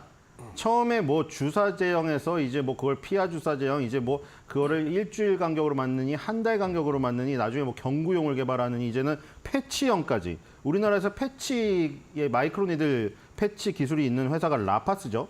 대원제약하고 패치형 비만 치료제 DW1022를 공동 개발하고 있는데 라파스랑 대원제약이 3월 달에 식약처에 국내 임상 1상 시험 계획을 넣어서 승인을 받았습니다. 대원제약은 유전자 제조업을 해서 세마클루타이드, 합성펩타이드를 전환해서 원료 의약품을 개발하고요. 네. 원재 의약품 비임상 연구를 담당합니다. 그리고 라파스는 마이크로 니들 패치 생산을 담당합니다. 그래서 지금 비만 치료제가 스펙트럼이 확장되어서 지금 대원제약과 라파스까지 영향을 미치고 있으니 비만 치료제의 스펙트럼 확대에 맞는 투자 또 고려해 보시면 좋을 것 같습니다. 네, 알겠습니다. 자, 두 분이 오늘 개장 전에 살펴봐야 할 탑3 각각 소개를 해주셨는데 일단은 대형주, 대기업 그룹주들의 흐름을 잘 살펴봐야 된다라는 그런 의견을 주셨고요. 과연 트럼프 트레이드가 우리 시장에서 계속 이어질지 아니면 조금의 멈춤이 나타날지 살펴봐야겠습니다. 일단은 양시장 큰 움직임 없이 출발할 것으로 예상이 되는데 조금 더 자세한 동시효과 상황을 고은별 앵커와 확인해 보도록 하겠습니다. 네, 7월 17일 수요일장 이제 개장 몇 분 남지 않았습니다. 오늘 양시장은 그래도 보합권, 강보합권에서 상승 출발할 것으로 전망되고 있습니다. 간밤 미증시가 금리 인하에 대한 기대감 속에 다시금 상승 랠리를 이어갔습니다만 도널드 트럼프 전 미국 대통령이 블룸버그와의 인터뷰를 통해서 금리 인하 대선 전까지는 자제해야 된다라는 언급을 했고요. 이에 대한 여파가 국내 증시에 어떻게 영향을 미칠지 많은 분들께서 주목하고 계실 것 같은데요. 현재 구간에는 우리 시장 좀 눈치를 보는 모습이 나타나고 있고요. 유가증권 시장 즉 0.04%, 코스피 200 같은 경우 0.07% 소폭의 조금 더 높은 상승으로 출발될 것으로 보입니다. 그렇다면 시가총액 상위 종목들의 예상 체결가 함께 확인해 보시죠.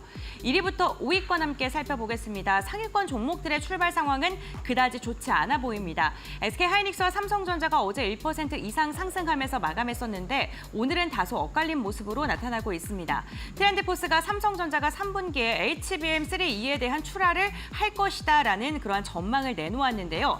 이러한 전망 속에 지금 반도체 투톱은 다소 엇갈리게 출발될 것으로 보이고요. 2차 전지 리스크 여전합니다. LG 에너지 솔루션 오늘도 0.5% 소폭의 하락으로 출발될 것으로 보입니다. 오늘 바이오 대장주도 흐름은 그다지 좋지 않습니다. 다음으로는 6위부터 10위권의 예상 체결 지수 함께 살펴보겠습니다. 그래도 완성차 관련 기업들은 버텨주는 모습이 연일 나타나고 있습니다. 상반기 자동차 수출 금액이 최고치를 기록할 것이라는 긍정적인 이야기가 지속적으로 나오면서 기아 같은 경우에는 강보합권 출발 예상되고요. 셀트리온도 0.1% 상승 출발 예상됩니다. 다만 금융주 KB금융 같은 경우에는 오히려 소폭 하락하면서 저 PBR 관련 기업들의 흐름 오늘도 엇갈린 모습 예고되고 있습니다. 포스코홀딩스 어제는 좀 낙폭을 보였었는데 오늘은 저가 매수세가 유입되면서 다시 반등을 시도하고 있습니다. 다음으로는 코스닥 시가총액 상위 종목들의 체결가 함께 확인해 보겠습니다.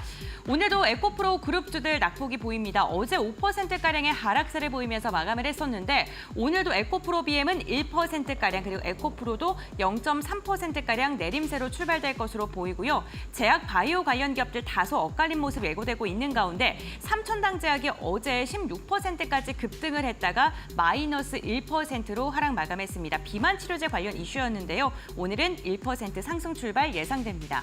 다음으로는 6위부터 10위권의 흐름 함께 확인해 보시죠. 6위부터 10위권 같은 경우는 명확한 방향성을 보여주지는 않고 있고요. 보합권에서 출발하는 종목이 많습니다. 엔캠만 1% 하락합니다. 국내 증시 출발합니다.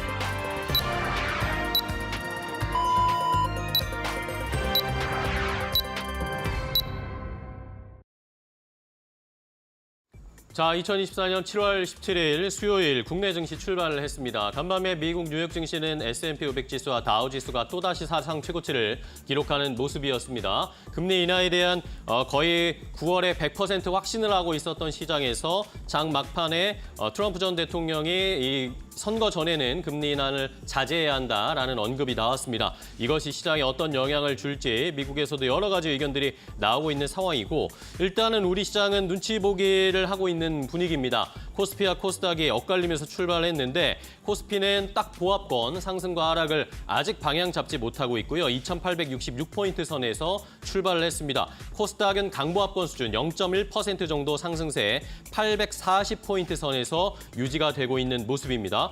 자, 삼성전자, SK하이닉스 모두 하락으로 출발했습니다. LG에너지솔루션, 삼성바이오로직스 시총 상위 4개 종목들은 대부분 하락으로 출발하면서 일단은 방향성 잡기에 눈치 보기 장세가 펼쳐지고 있는 상황이고요. 자, 트럼프 트레이드가 계속 이어질 것인가? 방산주라든지 관련된 종목들은 큰 폭의 상승은 아니지만 여전히 상승 탄력을 보이면서 오늘 강보합권 수준에서 출발을 하는 모습입니다. 자, 그렇다면 시장이 어떻게 출발했을까요? 조금 더 자세하게 출발 상황 고은별 앵커 확인해 보겠습니다. 네, 7월 17일 수요일 국내 증시 출발했습니다. 다소 엇갈린 모습으로 국내 증시 시작을 알렸지만 방향성을 명확하게는 보여주지 않고 있는 모습입니다. 어제 유가증권 시장이 상승 마감하고 코스닥 같은 경우에는 1.5%가량 하락으로 마감을 했습니다. 코스닥 최근에 많이 좀 힘이 떨어졌기 때문이니까 오늘은 좀 반발 매수세가 유입되고 있는 것으로 보이고요. 0.2%가량 상승 출발하면서 841포인트 선 지나가고 있습니다. 특히나 코스닥 기관이 11거래 일제 어제까지 이탈을 했습니다. 오늘 기관의 수급 방향성 좀 체크해 보셔야 될 것 같고요. 유가증권 시장은 약보합권 2,865포인트 선 지나가고 있습니다. 이데일리 스핀을 통해서 조금 더 자세한 시장 상황 함께 알아보겠습니다. 오늘 역시나 트럼프 트레이드는 지속될 것으로 보이는 가운데 시가총액 상위 종목들의 출발 상황 함께 확인해 보시죠. 먼저 유가증권 시장 상황 함께 살펴보겠습니다. 오늘 유가증권 시장 1위부터 5위권까지는 다소 부진한 움직임으로 출발을 했습니다. 특히나 SK하이닉스가 2% 이상 밀리면서 SK하이닉스가 좀 많은 깊은 낙폭을 보이고 있다는 것이 특징적이고요. 2차 전지에 대한 우려, 트럼프 전 미국 대통령이 인플레이션 감축법에 대한 부정적인 의견을 다시금 제시하면서 2차 전지 관련들에 대한 피해가 좀 지속적으로 나오고 있는 상황입니다. LG에너지솔루션 0.5% 하락으로 출발을 했습니다. 완성차 관련 기업들의 흐름도 오늘 그다지 좋지 않습니다. 실적에 대한 기대감으로 어제는 상승으로 마감하면서 우리 시장을 상승으로 이끌었던 종목군들 중에 하나인데요. 오늘 같은 경우에는 0.9%가량 나란히 하락을 하고 있습니다. 바이오 관련 기업들도 한 걸음 쉬어가고 있고요. 다만 오늘 시장은요. 트럼프의 발언보다는 금리 인하에 대한 기대감에 조금 더 방점을 두고 있는 듯합니다. 왜냐하면 트럼프 전 미국 대통령이 대선 전까지는 금리 인하를 자제했으면 좋겠다라고 언급을 했지만 미국 증시에서는 9월에 금리 인하를 100%가량 확신하는 그러한 추이가 또 포착이 됐습니다. 오늘 보시게 되면 인터넷 대표주들이 나란히 상승을 하고 있는데요. 인터넷 대표주들은 금리 인하에 대한 대표적인 수혜주로 거론되고 있는 종목들이기도 합니다. 네이버가 0.5% 상승, 카카오가 0.2%가량 상승으로 출발했습니다. 2차 전지 관련 기업들 LG에너지솔루션을 제외하고는 그래도 괜찮습니다. 삼성 SDI가 0.1%가량 상승으로 출발했는데 삼성 SDI가 세계 시장에서의 점유율을 지속적으로 높여가고 있는 긍정적인 전망이 나오면서 이로 인해 오늘은 그래도 견조하게 버텨주는 모습. LG전자가 2% 이상 상승하고 있습니다. 최근에 AI 시장 확대에 따른 수혜주로 거론되고 있는 LG전자 오늘도 힘을 내주고 있다는 점이 특징적입니다. 다음으로는 코스닥 시가총액 상위 종목들 흐름 함께 확인해 보시죠. 네, 어제 2차 전지 관련 기업들의 급락이 너무 두드러졌기 때문에 오늘 코스닥에 투자하신 투자자분들께서는 걱정이 많으셨을 것 같습니다. 다만 최근에 깊게 눌렸던 만큼 오늘은 버텨주려는 저가 매수세와 함께 수급 공방이 다소 치열한 것으로 보이는데요. 에코프로 BM은 상승과 하락을 지금 반복하고 있는 모습이고요. 에코프로는 0.2%가량의 상승으로 출발했습니다. 제약바이오 관련 기업들도 다소 엇갈린 모습입니다. 알테오제는 오늘 상승 출발한 반면에 HLB는 1% 이상 낙폭을 보이면서 출발했고요. 최근 비만 치료제 관련 모멘텀 다시금 불을 붙고 있습니다. 삼천항제약이 대장주 역할을 하고 있는데 오늘도 역시나 2% 이상의 상승으로 출발했습니다. 다만 삼천항제약이 비만 치료제 계약과 관련해서 루머가 돌면서 어제 장중에 16% 급등했는데요. 회사가 홈페이지를 통해서 아직은 확실히 중국 계열을 제외하고는 계약을 체결한 게 없다라는 이야기를 하면서 마이너스 1%로 상승폭을 모두 반납한 채 마감을 했습니다. 오늘 다시금 힘이 붙어주는 모습이니까 체크해 보시면 좋을 것 같고요. 화장품 관련 기업 실리콘투가 어제 급락세로 마감을 했었죠. 그런데 상반기 화장품 수출이 역대 최고치를 기록했다. 북미 화장품 수출 금액이 지난해와 비교했을 때 60% 이상 증가했다라는 소식이 전해지면서 실리콘투가 오늘 2.5% 반등하고 있습니다. 오늘 반도체 관련 기업들 중에서는 테크윙의 급락세가 눈에 띕니다. 6% 이상 하락하고 있다는 점 체크해 보시면 좋을 것 같습니다. 그렇다면 시장을 주도하고 있는 업종 함께 확인해 보겠습니다. 업종별 상승률 체크해 보시죠. 네, 오늘도 역시나 조선 업종이 시장을 이끌고 있는 것으로 보입니다. 조선 수주 물량에 대한 기대감 지속적으로 나오고 있고요. 부유식 SMR에 대한 기대감도 조선 업종과 엮이면서 이야기가 나오고 있습니다. 이와 함께 오늘 HD 현대중공업과 같은 조선 합병 승인에 대한 이슈가 역시나 조선 관련 기업들의 매기세로 이어지고 있는 것으로 보이는데요. 실적과 함께 다양한 이야기들이 흘러나오고 있는 조선 관련 기업들 앞으로의 방향성 긍정적인 전망 지속적으로 나오고 있습니다. 우선 조선 업종 2% 이상 상승하고 있고요. 오늘도 우크라이나 재건 그리고 금리 인하에 대한 기대감 속에 건설 업종이 두 번째로 많이 상승하고 있고요. 운수기계 역시나 1% 그리고 정유도 1%가량 상승하면서 트럼프 트레이드에 대한 연속성이 지속적으로 3거래일 동안 나오고 있다는 점 체크해 보시면 좋을 것 같습니다. 사실 업종군들만 보게 된다면 현재 상승하는 업종이 더 많은 상황인데요. 다만 투자 심리는 아직은 좀 모호한 양상입니다. 그렇다면 전문가들은 어떠한 특징점을 개장 직후에 지금 체크하고 있을까요? 지금부터 알아보시죠. 자, 양시장 분위기가 좀 엇갈리고 있는데 아직 뚜렷한 상승이나 하락 추세가 보이지는 않습니다. 코스피는 약보합권 수준 0.13% 하락하는 추세이고요. 코스닥은 0.15% 강보합권 수준으로 약간은 엇갈리지만 그 규모, 폭이 크지는 않습니다. 자, 수급 상황도 보겠습니다. 외국인이 양시장에서 좀 매도하고 있습니다. 코스피에서 400억 원 넘게 매도하고 있고 개인과 기관이 매수를 하고 있고 코스닥 시장에서도 역시 외국인이 87억 원 정도 매도하고 개인과 기관이 매수를 하고 있습니다. 선물 시장에서는 그래도 외국인이 조금 매수를 하고 있는 것은 시장이 어느 정도 하방을 지켜주고 있는 모습이고요. 원달러 환율도 체크해보면 오늘은 조금 내려갔습니다. 1382원대에 현재 움직이고 있는 상황인데 어제 1385원 정도로 마무리했는데 소폭 하락하면서 원달러 환율은 움직이고 있습니다. 자, 그럼 시장의 상황 조금 더 자세하게 살펴보도록 하겠습니다. 박수범 대표님과 먼저 볼 텐데, 자, 트럼프 전 대통령의 이런 이야기들 시장에 어떤 영향을 줄지 저희가 어떻게 대비해야 할지 어떻게 보세요? 일단 관련 종목들의 움직임이 좀 강합니다. 말씀하신 대로 지금 현재 건설 쪽도 좀 잘 움직여주고 있고요. HD 현대산업개발이라든가 아니면 GS건설이라든지 그리고 지금 현재 현대건설도 마찬가지고 건설주들의 움직임들이 상당히 좀 긍정적으로 잘 움직여주고 있습니다. 그리고 그동안 좀 소외되었던 SK이노베이션 같은 경우에도 지금 현재 합병 이슈가 여러 가지 좀 얘기가 나와주고 있는 부분들이 있는데 SK이노베이션이 최근에 주가가 좀 오르려 하다가 윗꼬리를 달고 다시 제자리에 좀 내려오는 흐름들이었습니다만 다시 한번 그 부분을 좀 수급적으로 극복하고 다시 한번 좀 상승하고 있는 부분들 이 부분이 좀 특징적이다라고 좀 말씀을 좀 드리고 싶고요. 그리고 지금 현재 지금 조선 쪽도 지금 어떻게 보면 하나오션에 대해서는 저도 좀 살짝 좀 부정적인 의미를 좀 가지고 있었는데 워낙 지금 조선 쪽의 수주 물량이 좀 워낙 좋은 시장이다 보니까 하나오션이 그동안 좀 소외되어 있다가 오늘 한 방에 해결하는 좀 주가의 단기 급등 패턴을 보여주는 게 좀 특징적이다고 말씀드립니다. 자, 그리고 제가 개장 전에 말씀드렸던 엑시코너 말씀드리면서 CXL에 대해서 강조를 많이 드렸는데 엑시콘이 지금 현재 약 9% 정도 상승 흐름을 좀 보여주고 있고요. 그에 대한 네오셈이라든지 지금 오킨전자라든지 코리아서킷이라든지 종목들이 조금씩 움직이면 상승 분위기를 연출해주고 있습니다. 그렇기 때문에 CXL 관련 종목들 그동안 좀 주가가 조정을 좀 받은 부분들에 있어서 기술적 조정을 받은 부분들에 있어서 오늘 같은 경우에는 이제 기술적 반등이 좀 나오는 자리이자 앞으로 추세적인 움직임을 상승적으로 좀 지켜보면서 대응해볼 만한 위치라고 좀 말씀을 좀 드리고 싶습니다. 아무튼 CXL 계속 강조드리지만 한 종목 정도는 꼭 포트에 꼭 담자라고 말씀드립니다. 네, 알겠습니다. 자, 이렇게 조선주나 피팅밸브 쪽이 오늘 시장에서 좋은 반응 보이고 있고 원전 관련 체코 원전 수주 이야기 발표가 늦춰질 수도 있다 이런 이야기 나오는데 두산 에너빌리티가 다시 4% 넘게 반등세 나타내고 있는 모습이고요.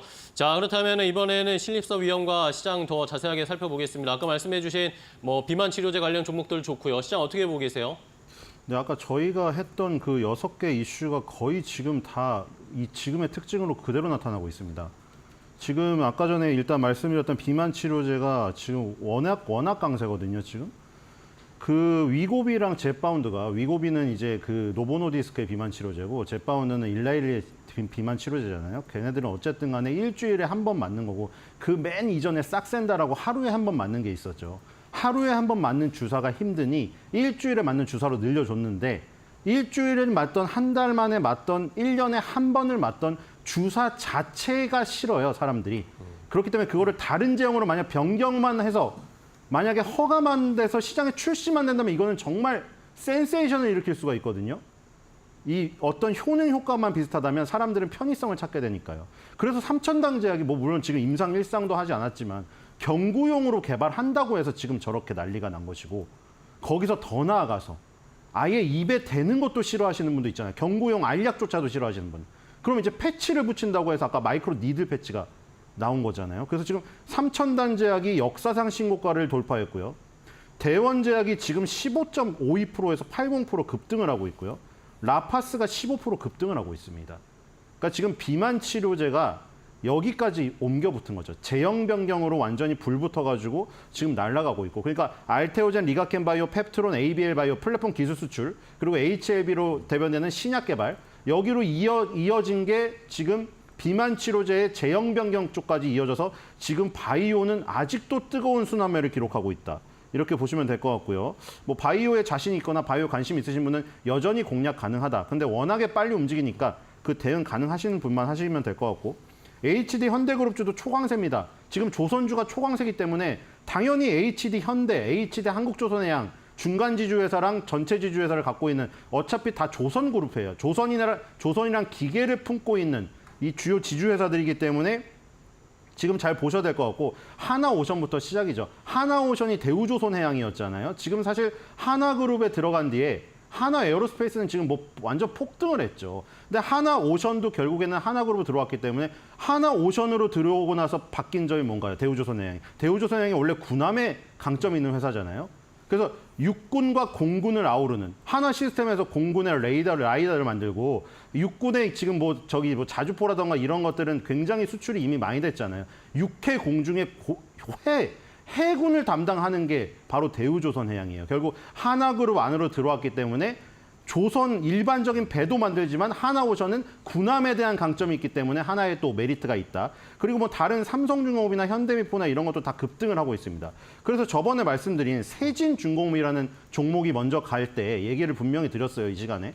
세진중공업은 선원들이 쓰는 선실을 만드는 업체잖아요. 그러니까 어떻게 보면은 선실도 중요하지만 선실보다 더 중요한 게 원래 있다고 했죠. 그래서 피팅주, 그 다음에 뭐 보냉제주, 그 다음에 뭐 선박 평형수 관리주, 이런 것들 관심을 가지셔야 된다고 했는데 오늘 죄다 급등하고 있습니다, 지금. 지금 피팅주가 한선 엔지니어링부터 성광밴드, 화성밸브, KSP, BMT, 하이로코리아, 한국선제, DK락, 태광까지 전부 다 급등세고요. 조선기자재 아까 말한 대로 STS 중공업 엔진이 지금 중형 엔진을 만드는 회사가 HD그룹으로 들어갔다고 했죠. 그게 영향을 또 미쳐서 한화 엔진도 6% 급등하고 있고, STX 중공업은 8% 넘는 급등으로 엔진주 중에 1등입니다. 그리고 한라 IMS 뭐 이런 선박 평형수부터 대양전기공업 같은 조명 만드는 회사까지 전부 다 오르고 있어요. 그래서 지금 이런 것들에 관심을 가지셔야 될 것 같고, 그리고 건설주가 조금 좋으니까, 건설주가 뭐 장기 우상향은 아닌 거 다들 아시죠? 오늘 오랜만에 시멘트 레미콘 회사들이 움직입니다. 유니온, 성신양회, 한일시멘트, 아세아시멘트, 유진기업, 모헨즈, 보광산업 이런 것들이 움직이고 있죠. 쌍용 CN은 상장 폐지를 하고 사모펀드가 데리고 나갔는데 공교롭게도 지금 상승해버리네요. 쌍용 CN은 아쉽고, 어쨌든 요렇게 요즘 최근에 이제 소외가 되었던 건설 기계주들이 움직이고, 그리고 대표님이 계속 강조했던 CXL, 그 다음에 바이오 중에서 이 비만 치료제 관련, 요거는 원래 톡톡 튀던 거에서 2개, 그렇죠? 안 가던 거에서 2개, 이렇게 가고 있습니다. 알겠습니다. 자, 시장의 분위기 전반적으로 체크를 해드렸어요. 일단은 코스닥 시장에서 에코프로 BM이나 에코프로 2차전지 관련 종목 하락은 일단 오늘 멈추면서 상승 전환하려는 모습을 보여주고 있습니다. 자, 그럼 시장에서 어떤 업종이나 종목이 더 관심을 많이 받고 투자자들이 지켜보고 있을까요? 더 자세한 내용을 고은별 앵커 확인해 보도록 하겠습니다. 네, 국내 증시 출발한 지 15분여가 흘렀습니다. 투자자들의 관심도와 검색 빈도가 높은 섹터, 싱크풀을 통해 알아보겠습니다. 네, 오늘 투자자들은 조선 업종에 대한 검색 빈도가 굉장히 높은 것으로 확인되고 있습니다. 이에 맞춰서 조선 관련 기업들의 주가 역시나 급등세를 나오고 있죠. 국내 조선 3사들의 적자 삼박이 사라진다. 올해 역대 최고의 실적 가능성에 대한 기대감이 지속적으로 나오면서 이로 인해 조선 관련 기업들 주목을 받고 있습니다.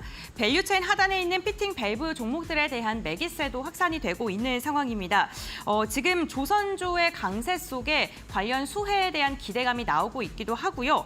동해 심해가스전 개발을 위한 첫 탐사 시추 장소로 대왕고래가 낙점됐다라는 일부 언론의 보도들이 나오면서 이로 인해 대왕고래 모멘텀까지 겹쳐서 주가의 상승으로 이끌고 있는 것으로 보입니다. 비만 치료제 관련 기업들 연일 흐름 괜찮습니다. 또 긍정적인 연구 결과가 오늘 매기세 확산으로 이어지고 있는데요. 꿈의 비만약이라 불리는 위고비와 젯바운드의 체중 감량 효과를 최대 5배 이상 늘릴 수 있다는 연구 결과가 나왔습니다. 이로 인해 비만 치료제 이것을 먹었을 때 효과가 별로 없는 사람들의 효과는 극대화를 시키고 부작용을 낮출 수 있다는 연구 결과가 나오면서 이로 인해서 다시금 모멘텀이 부각받고 있는 것으로 보입니다. CX의 관련 기업들도 좋습니다. 삼성과 SK의 주도권 잡기가 점점 더 치열해지면서 모멘텀 이어지고 있고요. 히토류 체크해 보겠습니다. 트럼프가 모든 국가 수입품의 10%대 관세를 부과하고 중국산에는 60에서 최대 100%까지 관세를 부과하겠다라는 발언을 하면서 이로 인해서 오늘 미중 무역 분쟁 시 수혜를 받는 히토류가 오늘 강한 상승이 나오고 있고요. 투자의 검색도 높은 것으로 지금 나오고 있습니다. 그렇다면 지금 시장을 이끌고 있는 상승률 상위 종목 그리고 거래량 상위 종목들 이데일리 스핀을 통해서 알아보겠습니다. 먼저 상승률 상위 종목들 함께 살펴보도록 하겠습니다. 오늘 서울 바이오시스가 상한가로 올라섰습니다. 바이오 사업을 영위하는 것보다는요, 광섬유 반도체 사업을 영위하고 있는 기업입니다. 실적에 대한 기대감이 나오면서 이로 인해 주가가 강한 상승이 나온 것으로 보이는데요. 올해 2분기 잠정 매출액이 1,896억 원으로 추산이 되고 있는데 지난해보다 57%가량 증가한 수치입니다. 바이오 반도체 관련된 사업 기대감 속에서 오늘 서울 바이오시스 상한가까지 올라갔고요. KNC스 같은 경우 어제도 급등을 했고 오늘도 급등을 했는데 명확한 공시가 나오지는 않고 있습니다. 지금 그냥 강한 거래량과 함께 22%가량 강세를 보이고 있고요. S에너지 오늘 석유 관련 기업들의 흐름 그래도 견조한 가운데 S에너지 같은 경우에는 태양광 관련 기업입니다. 트럼프 피해주로 좀 거론이 되고 있는데 특이하게도 17%가량의 강세를 보이면서 시장 상위주로 이름을 올리고 있습니다. 계약을 체결했다라는 소식이 전해지면서 계약 체결 모멘텀으로 우선 대외적인 리스크보다는 조금 더 크게 작용하고 있는 것으로 보이고요. 오늘 17%가량의 오름세. 전고체 관련 기업인 레몬 같은 경우에는 13%가량 상승하고 있고요. SX 중공업이 오늘도 날아오릅니다. 지금 14%가량의 상승을 하면서 오늘 상위권에 이름을 올리고 있습니다. 한화 엔진과 같은 엔진 관련 기업들도 주목받고 있고요. 전반적으로 바이오 관련 기업들도 이름을 많이 올리고 있는데 라파스 같은 경우에도 비만 치료제 관련 기업이죠. 6%가량 상승 동력을 지금 보여주고 있습니다. 다음으로는 거래량이 강하게 실리고 있는 종목들 함께 확인해 보시죠. 네, 거래량이 강하게 실리고 있는 종목들은요. 트럼프 트레이드 관련 기업들이 상위권에 이름을 올리고 있는 것으로 보입니다. 우크라이나 재건 관련 기업들이 지금 다소 이름을 올리고 있는데요. 삼부토건 오늘 거래량 가장 많이 실리고 있는 가운데 2%가량 상승하고 있고 SG도 6%가량의 오름세가 나타나고 있습니다. 오늘 원전 관련 기업들 반등하고 있는 가운데 두산 에너빌리티가 4%에 가까운 오름세가 확인되고 있다는 점도 체크해 보시면 좋을 것 같고요. MP가 오랜만에 9%가량의 강세를 보이면서 오늘 강한 상승력이 나타나고 있습니다. 전반적으로 가상화폐라던가 아니면 우크라이나 재건과 같은 트럼프 관련 기업들에 대해서는 지속적인 매기세가 확산되고 있는 것으로 보이는데요. 그렇다면 시장을 주도하고 있는 특징주 전문가들은 어떠한 종목 꼽았을까요? 지금부터 알아보시죠. 자, 시장은 여전히 방향성 탐색하고 있습니다. 간밤에 뉴욕 증시가 중소형주 위주로 상승세가 나타났고 경기 민감주도 반등세를 나오면서 다우지수와 러셀 2000 지수가 급등하는 모습이었죠. 기술주들이 상대적으로 부진했습니다. 우리 시장도 그런 양상들이 나타나면서 기술주나 반도체 관련 종목들은 좀 쉬어가고 있고요. 반면에 그동안 오르지 못했던 종목들이 오늘 좀 상승세. 코스피에서 500 종목이 넘게 상승을 하는데 지금 지수는 떨어지고 있죠. 시총 상위주들이 아무래도 하락을 하면서 그런 모습 보여주고 있고 코스닥에서도 역시 800종목이 넘게 상승하는 종목이 조금 더 많은 포착이 되고 있는 상황입니다. 자, 여기에다가 상반기에 올해 국내 화장품 업체들의 수출이 역대 최대를 기록했다라는 소식 때문에 화장품 관련주들도 오늘 모처럼 만에 다시 반등이 좀 나오고 있습니다. 자, 그럼 종목들 더 자세하게 체크를 해보겠습니다. 박수범 대표님 어떤 종목 보세요? 저 지금 이제 뭐 금융주들의 움직임이 상당히 좀 긍정적으로 좀 보여집니다. 금융주들 같은 경우 이제 한국 금융지주가 좀 3.8%로 강한 상승 흐름을 좀 보여주고 있고, 뭐 그 외에도 좀 그 중에서 이제 금융주 쪽에서도 이제 증권 쪽이죠. 증권 쪽이 좀 강한 상승 흐름을 보여주고 있는데 NHN 투자증권 같은 경우에도 상승 흐름도 아주 좋습니다. 미래에셋증권도 좀 올라오고 있고요. 이런 증권주들이 최근 뭐 주가 움직임이 계속해서 상승 추세를 유지하는 분위기였는데, 자 이런 부분들은 아무래도 이제 국내라든가 해외 쪽 수출에 대한 기대감이 좀 많이 높아지고 있다는 부분들, 뭐 이런 부분들이 지금 이제 실적에 대한 기대감이 좀 높아지고 있는 부분들에 있어서 뭐 좀 올라오고 있지 않나. 뭐 그리고 뭐 한국 밸류업 프로그램에 따른 하나의 또 수혜주기도 하죠. 뭐 그런 부분에서 이제 우리가 금융주들도 좀 오늘 같은 경우에는 좀 대응해볼 만한 흐름이다라고 좀 판단되고요. 그리고 2차 전지 같은 경우에는 어제 좀 낙폭이 좀 강했습니다. 낙폭이 강했는데, 자 트럼프 캠프에서 나오는 얘기들을 좀 보게 되면 그동안 IRA법에 대해서 이제 폐지하겠다는 의견이었는데 최근에는 좀 약간 보조금을 축소하겠다는 얘기로 좀 약간 완화되는 내용들이 좀 나왔습니다. 그러다 보니까 오늘 같은 경우에는 에코프로를 비롯해서 에코프로 BM이라든지 포스코 홀딩스라든지 포스코 퓨처엠이라든지 이런 2차 전지 관련 종목들도 일단 좀 아침에 좀 반등이 좀 나와주고 있다라는 거죠. 뭐 그렇기 때문에 2차 전지 가지고 계신 분들 같은 경우에는 그렇게 너무 뭐 트럼프가 뭐 대통령이 된다고 해서 될 가능성이 높다고 해서 지금 현재 관련 정부 친환경 신재생에너지 쪽도 마찬가지고 2차 전지 쪽도 마찬가지고 이제는 좀 뭐 갈 때까지 가지 않았나라고 좀 보여집니다. 그렇기 때문에 뭐 그런 부분들에 있어서 지금 현재 다시 한번 좀 반등이 좀 나와주고 있다는 부분들, 그리고 뭐 트럼프 캠프에서도 아예 폐지가 아닌 좀 축소를 하겠다는 얘기가 나왔다라는 부분들에 있어서 그렇게 우리가 비관적으로만 바라볼 게 아니라 좀 어떻게 하면 이런 종목들을 통해서 또 다른 수익을 좀 창출해낼 수 있을까 하는 이제 매수 시점을 좀 잡아 나가는 게 좋겠다라고 말씀드립니다. 네, 알겠습니다. 2차 전지에 대한 대응법까지 박수범 대표님이 알려주셨고요. 자, 이번에는 신립섭 위원님과도 한번 보겠습니다. 어떤 종목들 저희가 체크해 볼까요? 네, 일단 넘어갔다 온 사이에 섹터별 1, 2, 3위가 전부 조선이 휩쓸었습니다. 조선 기자재 1위, 조선 2위, 피팅 밸브 3위입니다. 지금 조선 기자재가 지금 득세를 하고 있고요. STX 중공업은 15%에서 17%까지 지금 상승폭을 늘리는 지금 상황입니다. 자, 여기서 이미 이제 이 찰나의 순간에 이미 급등세가 일어나서 또 제가 말씀드린 10시가 다가오고 있습니다. 10시부터 힘이 빠지기 시작하거든요. 그거 염두에 두시고, 그럼 조선주가 저렇게 돌았으면 조선주가 돌고 조선 기자재까지 다 갔잖아요. 약간 선박수 평형 처리 장치까지 갔죠. 그러면 그 다음에 기다려야 될 게 뭐겠어요? 조선이랑 짝꿍인 해운이죠. 지금 해운은 밑에 있거든요. 해운 같은 경우에 STX 그린로지스만 좀 움직이고 있고 HMM 뭐 그 다른 해운사들 있죠. 쭉 안 움직이고 있습니다. 그래서 해운주를 미리 들어가 보시는 것도 괜찮은 것 같고요. 그다음에 지금 대형주는 지금 부진하기 때문에 지수가 안 오르다는 건 앵커님이 말씀드렸죠. 근데 아까 전에 처음에 말씀드렸던 LG노텍과 삼성전기, 삼성폰하고 애플폰 출시가 얼마 안 남았기 때문에 그거에 주목을 하시는 대형주를 노리시는 분들은 저거로 가시면 될 것 같고, 오늘 화장품 중소형주 다시 또 급등입니다. 그러니까 결국 바이오, 그다음에 또 뭐 여러 가지 가는 동안 화장품이 또 쉬었잖아요. 화장품이 지금 2달 연속 음봉이 나왔거든요.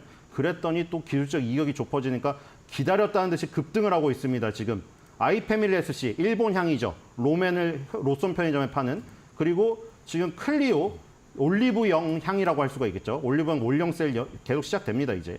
그다음에 잉그루드랩, 미국 향이죠. 이런 것들이 지금 그 앞에서 이제 휩쓸고 있고요. 그거를 뒷받침해서 OEM, ODM을 만들어주는 코스메카 코리아, CNC 인터내셔널, 우리나라에서 3위, 4위 하는 OEM, ODM 기업들이죠. 그다음에 그것들을 홍보해주고 마케팅해주고 물류를 도와주는 실리콘2까지 급등을 하고 있습니다. 아, 다이소 향을 말씀 안 드렸네요. 다이소 향 VT 제일 많이 오르고 있습니다. 지금 10% 급등하고 있습니다. 지금 특징이 딱 나오겠죠? 아모레퍼시픽, LG생활건강 이런 게 아니라 네. 다이소, 올리브영, 그다음에 미국, 일본. 이런 향들입니다. 그리고 뒷받침해주는 OEM, ODM은 1등, 2등 코스맥스, 한국홀마가 아니라 3등, 4등 CNC 인터내셔널, 코스메카 코리아. 이렇게 보시면 될 것 같습니다. 알겠습니다. 화장품 관련주들 자세하게 분석해 주셨어요. 자, 그럼 이제 오늘 시장 어떻게 저희가 대비하고 오후까지 끌고 갈까요? 핵심 키포인트 박수범 대표님 알려주시죠.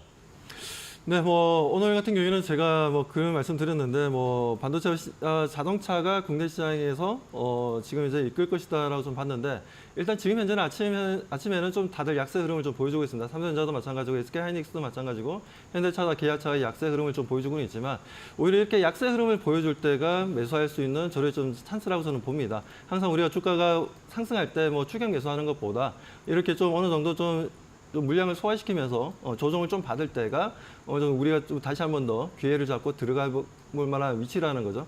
그런 부분들에 있어서 지금 반도체라든가 자동차 가지고 계신 분들 뭐 두려워하지 마시고 그대로 홀딩하시고 없으신 분들 같은 경우에는 오늘같이 이렇게 조정 받을 때 매수 시점을 가지고 대응해보자라고 말씀드립니다. 네, 반도체, 자동차 어쨌든 계속 갈 거다. 오히려 이럴 때 좀 매수하는 찬스로 생각하자라는 의견 주셨고요. 신일섭 위원님은요? 예, 저는 응원의 한마디입니다. 3천으로 이제 슈팅해. 자, 미국까지 갈 필요도 없습니다. 우리 지금 아시아에서 니케이 대만 가권 지수 보세요. 우리나라랑 도대체 이게 같은 아시아 국가의 지수인지 의심스러울 정도입니다, 눈이. 지금 이미 전고점은 돌파해서 저기 위로 가서 이 니케이와 대만은 전고점이 저기 아래 산 중턱도 아니고 산 입구로 보일 정도로 높이 올라 있거든요. 코스피는 2021년 6월 달 고점 3,300. 여기도 아직 지금 가려면 500포인트가 더 올라야 돼요. 더 이상 썸 타지 맙시다.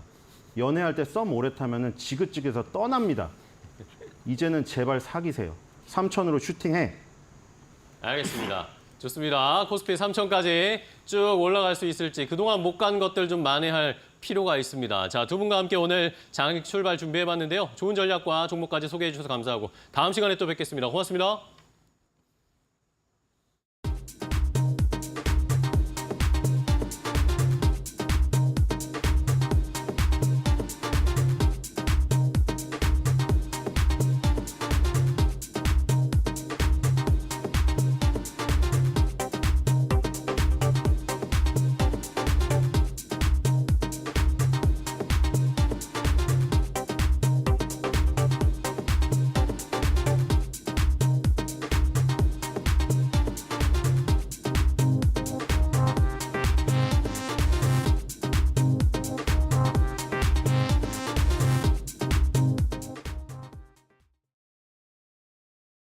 자, 이제 오늘 시장에서 잘 달릴 수 있을 시세 분출할 수 있는 좋은 종목 골라보도록 하겠습니다. 저희가 매일매일 좋은 양질의 종목, 시가총액이나 거래량도 충분하고 주의, 경고, 환기 종목으로 지정되지 않은 좋은 종목들을 골라드리고 있는데요.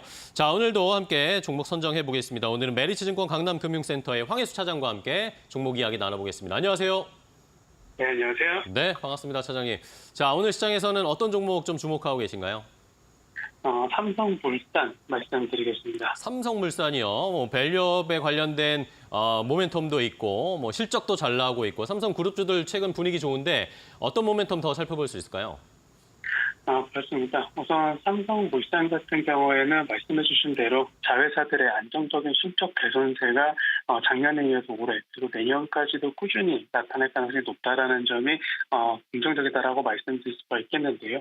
건설 부문의 그 하이테크 부분 수주가 작년 12.2조에서 올해 8.3조 원으로 줄어들 것으로 예상이 되고 있지만 신사업 수주를 본격적으로 늘려나가면서 건설 부분의 그 수익성 중심의 사업 구조를 이어나가는 데는 전혀 문제가 없을 것으로 전망되고 있다는 점이 긍정적이고요. 주택 사업도 재개발과 재건축에 집중되어 있기 때문에 관련 리스크가 제한적이라는 점이 긍정적이라고 말씀드릴 수가 있겠습니다.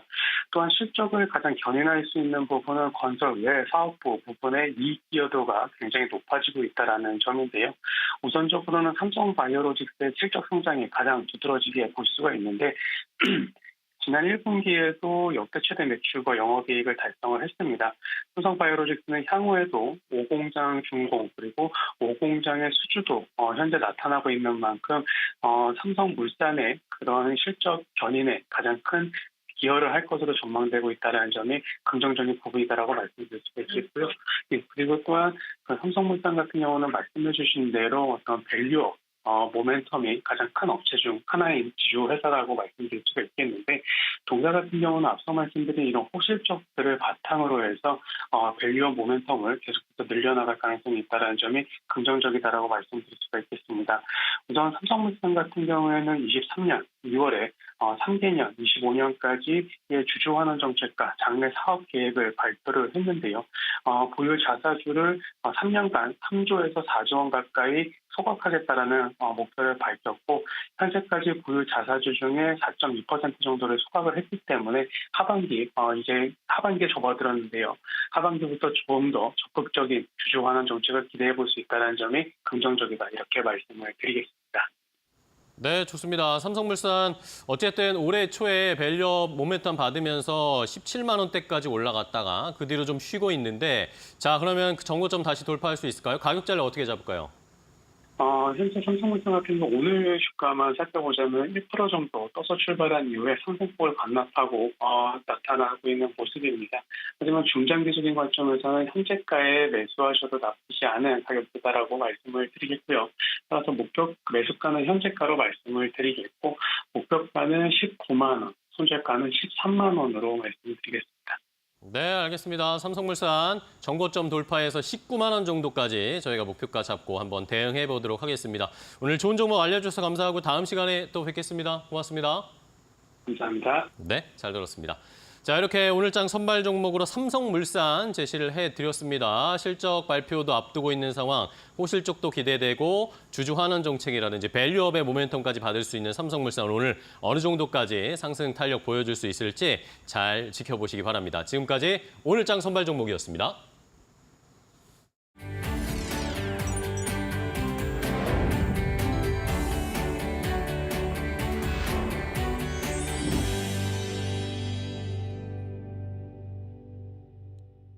이코노미톡 시간으로 이어가 보겠습니다. 시장에서 집중해야 되는 주요 이슈들, 경제 이슈들에 대한 전문가의 시각을 들어보는 시간입니다.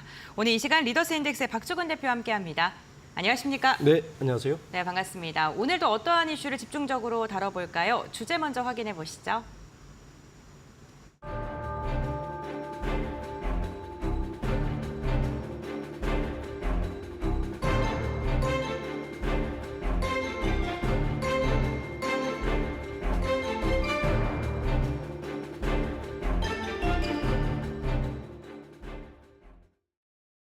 최근 지배구조 개편안을 내놓으면서 여러 가지 이야기가 오고 가고 있는 두산그룹주에 대한 이야기를 오늘 집중적으로 나눠보겠습니다. 지난주 지배구조 개편안을 내놓았고 주가가 좀 요동치는 양상을 보였는데요. 먼저 이번 개편안의 핵심이 무엇인지부터 짚어볼까요? 네, 이번 구조 개편의 핵심은 두산 에너빌리티의 알짜 자회사가 두산 파켓인데 네. 이 두산 파켓을 두산 에너빌리티에서 빼서 두산 로보틱스의 자회사로 만드는 게 핵심입니다. 이게 보시면 이게 요 단계를 하기 위해서 이제 3단계를 거치는데 우선 저 보시면 두산 에너빌리티 산하가 두산 파켓이 있지 않습니까? 네. 두산 에너빌리티를 인적 분할을 시켜요. 인적 분할을 시켜서 인적 분할을 하면 신설 회사가 생기지 않습니까? 그렇죠. 그 신설 회사에 두산 파켓을 다 넣는 거예요. 저 지분을 넣은 다음에 저 신설 회사를 두산 로보틱스의 자회사로 바꾸는 과정인데 이렇게 되면 현재 이 과정에서 이제 어떤 그 합병할 때 되면 비율을 따지지 않습니까? 그렇죠. 신설 회사는 기본적으로 1대 0.13으로 바뀌어요. 왜냐하면 두산 에너빌리티의 그 원래 사업 회사인 뭐 두산 중공업이라든지 퓨어셀, 큐백스가 다 들어가 있기 때문에 이걸 높게 치고 두산 파켓을 저기 넣는데 저 0.13밖에 안 주기 때문에 결론적으로 두산 로보틱스로 자회사로 갈 때는 저 지분 그 구조가 두산 로보틱스 한 주에 두산 파켓 0.63주밖에 안 치게 되는 꼴이 됩니다. 그래요? 네. 아니, 이 문제가 뭐가 되냐면은 우선 뭐 아시듯이 현재 두산 로보틱스와 두산 파켓은 시가총액은 5조 원대로 비슷해요. 네. 예, 비슷한데 뭐 아시겠지만 두산 로보틱스는 지난해에 로봇주의 광풍으로 인해서 시가총액이 굉장히 지금 고가로 올른 게 있고 그렇지만 실적은 여전히 매출액 한 1,400억의 영업 적자를 보고 있는 구조를 가지고 있는데 그렇죠. 두산 파켓은 두산그룹에서 정말 캐시카우거든요. 지난해 기준으로 매출 9조 4천억에 영업이익 1조 4천억입니다. 올해는 10조가 더 넘었을 거라고 얘기를 해요. 네. 그러니까 10조짜리 매출에 영업이익 1조 4천억짜리 회사를 1,400억의 영업 적자 나는 기업을 1대 0.63으로 합병하는 거기 때문에 두산 바켓 주주 입장에서는 반발할 수밖에 없는 상황입니다. 네, 두산 밥켓 입장에선 사실 두산 그룹주 영업이익의 97%를 두산 밥켓에서 담당할 만큼 굉장한 캐시카우이고 사실 건설 기계 뭐 이쪽으로 내가 투자를 한 건데 갑자기 뜬금없이 그렇죠. 로봇주로 바뀌게 된다면 좀 당황스러울 것 같다는 투자자들의 이야기도 있는데 그렇다면 이렇게까지 여러 가지 이야기가 나오는 상황에서 두산이 이러한 개편안을 강행하는 이유는 무엇 때문일까요? 두산그룹의 설명은 이렇습니다. 두산그룹의 핵심 현재 그 사업을 세 가지 축으로 네. 하겠다는 거예요. 우선 지금 두산 로보틱스하고 두산 바켓을 가지고 스마트 제조, AI 이쪽 사업군 하나, 그리고 두산 에너빌리티를 가지고 있는 두산 중공업이나 이쪽을 통해서 클린 에너지, 네. 그러니까 원자력이나 풍력이나 이쪽에 하는 클린 에너지 사업 하나, 그리고 마지막으로 두산 테스나라는 기업이 있어요. 네. 이거는 반도체 테스트를 하고 있는 기업인데 반도체 제조 쪽으로 테스트 기계 쪽으로 하나, 세 개 축으로 가기 위해서 우리는 합병을 하게 되었다. 그리고 두산 바켓을 두산 그 로보틱스와 합병을 하면 현재 두산 바켓이 가고 있는 전 세계적인 물류라든지 그 북미 시장의 입지가 탄탄하기 때문에 이러한 영업망들을 두산 로보틱스가 활용할 수 있기 때문에 합병하는 게 시너지가 있다라고 설명하는 게 일단 두산그룹의 입장입니다. 네, 어쨌든 두산 로보틱스도 그렇고 밥켓도 그렇고 기계적인 요소이기 때문에 뭐 자동화라던가 이런 부분에서 시너지를 일으킬 것이다라는 게 회사 측의 입장인데 어쨌든 이렇게 지배구조 개편안이 발표가 되고 나서 그룹주 내에서도 좀 희비가 엇갈리는 모습이 나타났고 움직임이 변동성이 굉장히 급심했던 날이 좀 이어지고 있는 상황입니다. 그렇다면 어떠한 종목들이 조금 그래도 상승을 하고 있고 하락하고 있는지 좀 짚어주시겠어요? 이제 지배구조를 이해해야 네. 돼요. 일단 두산이 있고 두산이 지주회사죠. 두산 산하에 두산 에너빌리티가 있고 네. 두산 로보틱스가 있는데 잘 보시면 두산이 에너빌리티 두산 로보틱스 지분을 가장 많이 가지고 있어요. 네. 그러니까 오너 일가들은 주 두산의 지분을 가지고 있고 두산 로보틱스 지분을 68%를 가지고 있어요. 그런데 두산 에너빌리티는 그 에너빌리티 산하에 두산 이 캐시카우인 두산 밥켓이요? 바켓이 네. 있잖아요. 네. 그러니까 주 두산 입장에서는 이 두산 바켓이 버는 돈을 가져오려면 세 단계를 거쳐야 돼요. 그렇죠. 네. 그런데 그리고 지분 구조, 경영권도 보면 두산 에너빌리티 산하에 있을 때는 실질적인 경영권은 한 12%밖에 행사를 못해요. 두산이. 그런데 이거를 두산 로보틱스로 이동을 하면 우선 경영권 확보가 12%에서 40% 이상으로 올라갑니다. 네. 그리고 결국에는 제 생각에는 두산 로보틱스와 그 두산 바켓을 합병을 할 것 같은데 합병을 하게 되면 두 가지 효과가 있죠. 첫 번째는 두산 바켓이 벌고 있는 돈을 주 두산이 직접적으로 수혜를 입을 수가 있고 그리고 두산 로보틱스는 현재 주 두산이 68% 지분을 가지고 있잖아요. 네, 그렇죠. 두산 로보틱스는 여전히 투자가 필요한데 투자를 하려면 지분율을 희석해야 됩니다. 유상증자를 하려면 68%를 낮춰야 되는데 네. 바켓을 합쳐버리면 네. 지분율 희석 없이 두산 바켓의 돈도 활용할 수가 있고 그쵸. 지분 희석도 되지 않고 일석삼조의 효과를 이룰 수 있죠. 그러니까 만년 적자 기업이 굉장히 많은 돈을 벌어들이는 밥켓을 이제 가지고 가고 품에 안으면서 두산 로보틱스 같은 기술 발전에 조금 더 투자를 할 수 있게 되고 그룹주인 두산 같은 경우에는 에너빌리티 아래에 있을 때보다 지분 가치가 더 높아지기 때문에 주주 환원 정책이라든가 이런 걸 더 쉽게 펼칠 수 있다라는 긍정적인 이야기가 나오고 있는 그러니까 거고. 보시면 네. 주가가 네. 딱 오르는 게 제일 누가 가장 이득을 보죠? 로보틱스요. 그렇죠. 로보틱스 네. 주가가 12일 날 24%가 올랐죠. 그렇죠. 그리고 주 두산도 효과를 보겠죠. 네. 누가 손해를 봐요? 두산 에너빌리티하고 바켓. 딱 희비가 헷갈리죠. 그러니까 12일 날 발표하고 12일 날 주가가 요동을 치고 나서 네. 지금은 조정기입니다. 근데 결론적으로는 두산 로보틱스하고 주 두산이 가장 이득을 볼 것이라 저는 보고 있습니다. 그러니까 그 로보틱스가 이번에 밥켓을 품에 안으면서 또 수혜를 보는 모멘텀 중에 하나가 MSCI 편입 가능성이 갑자기 급부상했습니다. 네네. 사실 30% 이상 주가가 상승해야지 편입 가능성이 나오는데 하루 만에 너무 많은 주가의 상승력이 나왔기 때문에 그때부터 MSCI 8월 편입 가능할 것이다라는 긍정적인 전망이 나오고 있거든요. 이에 대해서 설명 부탁드립니다. 그러니까 이 MSCI 편입을 네. 노리고 사실은 발표한 게 아닌가 정도로 보시면 됩니다. 네. 왜냐하면 잘 알듯이 MSCI 편입이 8월 달에 네. 발표를 하죠. 입을 앞두고 있는데 지금 MSCI 편입의 그 기준이 뭐냐면 네. 유동 시가총액이 5조가 그 유동 시가총액하고 그 시가총액 대비 유동 시가총액이 얼만큼 많이 유동을 하고 있냐 두 가지를 네. 보고 평가하는데 일단 시가총액은 5조 원 정도가 컷오프로 이야기를 해요. 네. 그래서 현재 로보틱스가 5조 8천억 정도 되니까 가능한 거고 유동 시가총액도 지금 이 이슈가 터지고 나서 굉장히 빨리 움직입니다.